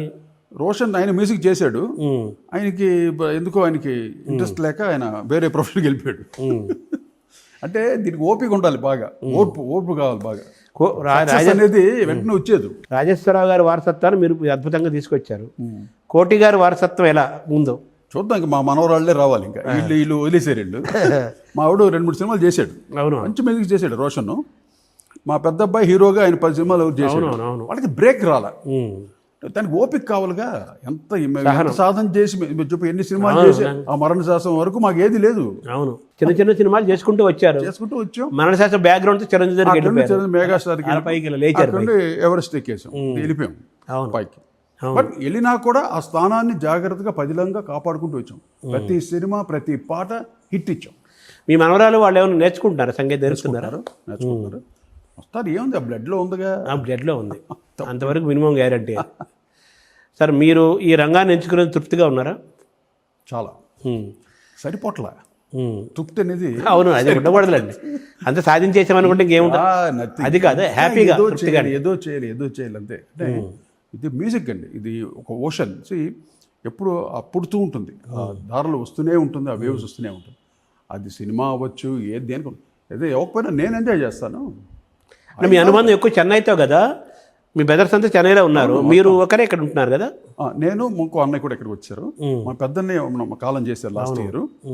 ఇప్పుడు నేను ఇక్కడ హైదరాబాద్లోనే ఉంటున్నాను. నేను 98లో వచ్చాను ఇక్కడికి. ఫ్యామిలీతో షిఫ్ట్ అయిపోయి అవును మన అప్పుడే షిఫ్ట్ నేను అవుతుంది పుట్టి పెరిగిందంతా చెన్నయ్యే. అవును. నాకు ఇది పేరు ఏంటి తెలుసా, నా పేరు కోటి కదా. నేను పని చేసేది కోడంబాకంలో, పనిచేసే స్టూడియో వచ్చి కోదండపాణి అని కో నేను ఉండేది కోటూరుపురం. ఇన్ని రకాలుగా కలిసేది కో. కోత మీకు అనుబంధం ఉంది. కోకాపేట దగ్గరలో కోకాపేట దగ్గర పుట్టాను కదా, గండిపేటలో ఉన్నారు, కోకాపేట దగ్గరే. కో అనేది నన్ను ఎప్పుడు చుట్టూ తిరుగుతుంటుంది. కో అంటే కోటి. కో అంటే కోటి. సార్ మీరు ఇంకేమన్నా చెప్పాలనుకున్నారా? అడిగితే బాగుండు. చెప్పడం ఏమి, మీరు అడిగేశారు అన్నీ చెప్పేశాను. ఎన్నో ఉంటాయి. అవును, ఇది దానికి అడిగే అంటే అనుభవం ఉంది కాబట్టి, అవును, ఒక అథారిటీ ఉంది కాబట్టి నేను ఏది ఇందులో అబద్ధాలు చెప్పేది ఏది ఉండదు. ఓపెన్ బుక్ కదా, ఓపెన్ బుక్. అన్ని చూసాను కాబట్టి అన్ని ఓపెన్గా చెప్తున్నా. కొంతమంది నేను ఓపెన్గా చెప్తాను, కొంతమంది బాధపడుతుంటారు. దానికి నేనేం చేయలేను, ఎందుకంటే నా అనుభవంలో జరిగిన విషయాలు నేను చెప్తున్నాను. మనసులో దాచుకునే బదులు మీ భావోద్వేగాల్ని బయటికి ప్రపంచానికి చెప్పండి. అందరూ రేపు ఈ ఇంటర్వ్యూ చాలామంది చూస్తారు. చూసినప్పుడు ఏంటి చెప్పాడు ఈయన ఏంటి, ఈయన స్వభావం ఏంటి, ఇన్ని రకాలుగా ఆలోచిస్తారు ఆడియన్స్, వినేవాళ్ళు చూసేవాళ్ళు. కానీ ఈయనేంటి, ఇతను నిజం చెప్తున్నాడా, లేకపోతే ఇతను ఎక్స్పోజ్ చేసుకోవడం చెప్తున్నాడా, అన్ని రకాలుగా అనుకుంటారు. కానీ సత్యంగా చెప్తున్నాను, ఈరోజు మీకు చెప్పిన విషయాలన్నీ అక్షరాల సత్యం. నా విద్య మీద సత్యం, ఆ వెంకటేశ్వర స్వామి మీద సత్యం, అందరి మీద సత్యంగా చెప్తున్నాను. అంత అక్షరాల నిజం మాట్లాడాను ఈరోజు. అవును, టు బి ఓపెన్లీ. అవును, నిజాలే మాట్లాడారు. సార్ మీకు సమయం సద్వినియోగం చేసుకుంటారు, ఈ ఖాళీ టైం అనాలా, దీని బిజీ టైం అనాలా? ఎంజాయ్ మై మ్యూజిక్ అండి. కొంచెం పియానో వాయించుకుంటూ ఉంటాను, నాకు స్టూడియో ఉంది, కొంచెం వర్క్ చేసుకుంటూ ఉంటాను. ఏముంది ఇంక, అదే హ్యాపీ. ఇప్పుడు సినిమా చేసే అని కాదుగా, కష్టపడ్డాం, ఇల్లు కట్టుకున్నాను. అవును, ప్రశాంతంగా హ్యాపీ, కుటుంబ ఫ్యామిలీ, పిల్లలు బాగున్నారు, దేవుడి దయ వల్ల, ప్రేక్షకుల ఆశీస్సులు. హెల్తీగా ఉన్నారు, యాక్టివ్గా ఉన్నారు. హెల్తీగా ఉన్నాం, యాక్టివ్గా ఉన్నాం. కాలం తీసుకుని వెళ్తుంటే మనం ఎంత సాధన చేస్తే, ఎంత చిత్తశుద్ధితో ధర్మగుణంతో ఉంటామో, ఆ ధర్మగుణమే మన ముందు సాగుతుంది. నమస్కారం సార్. Thank you sir. నమస్తే.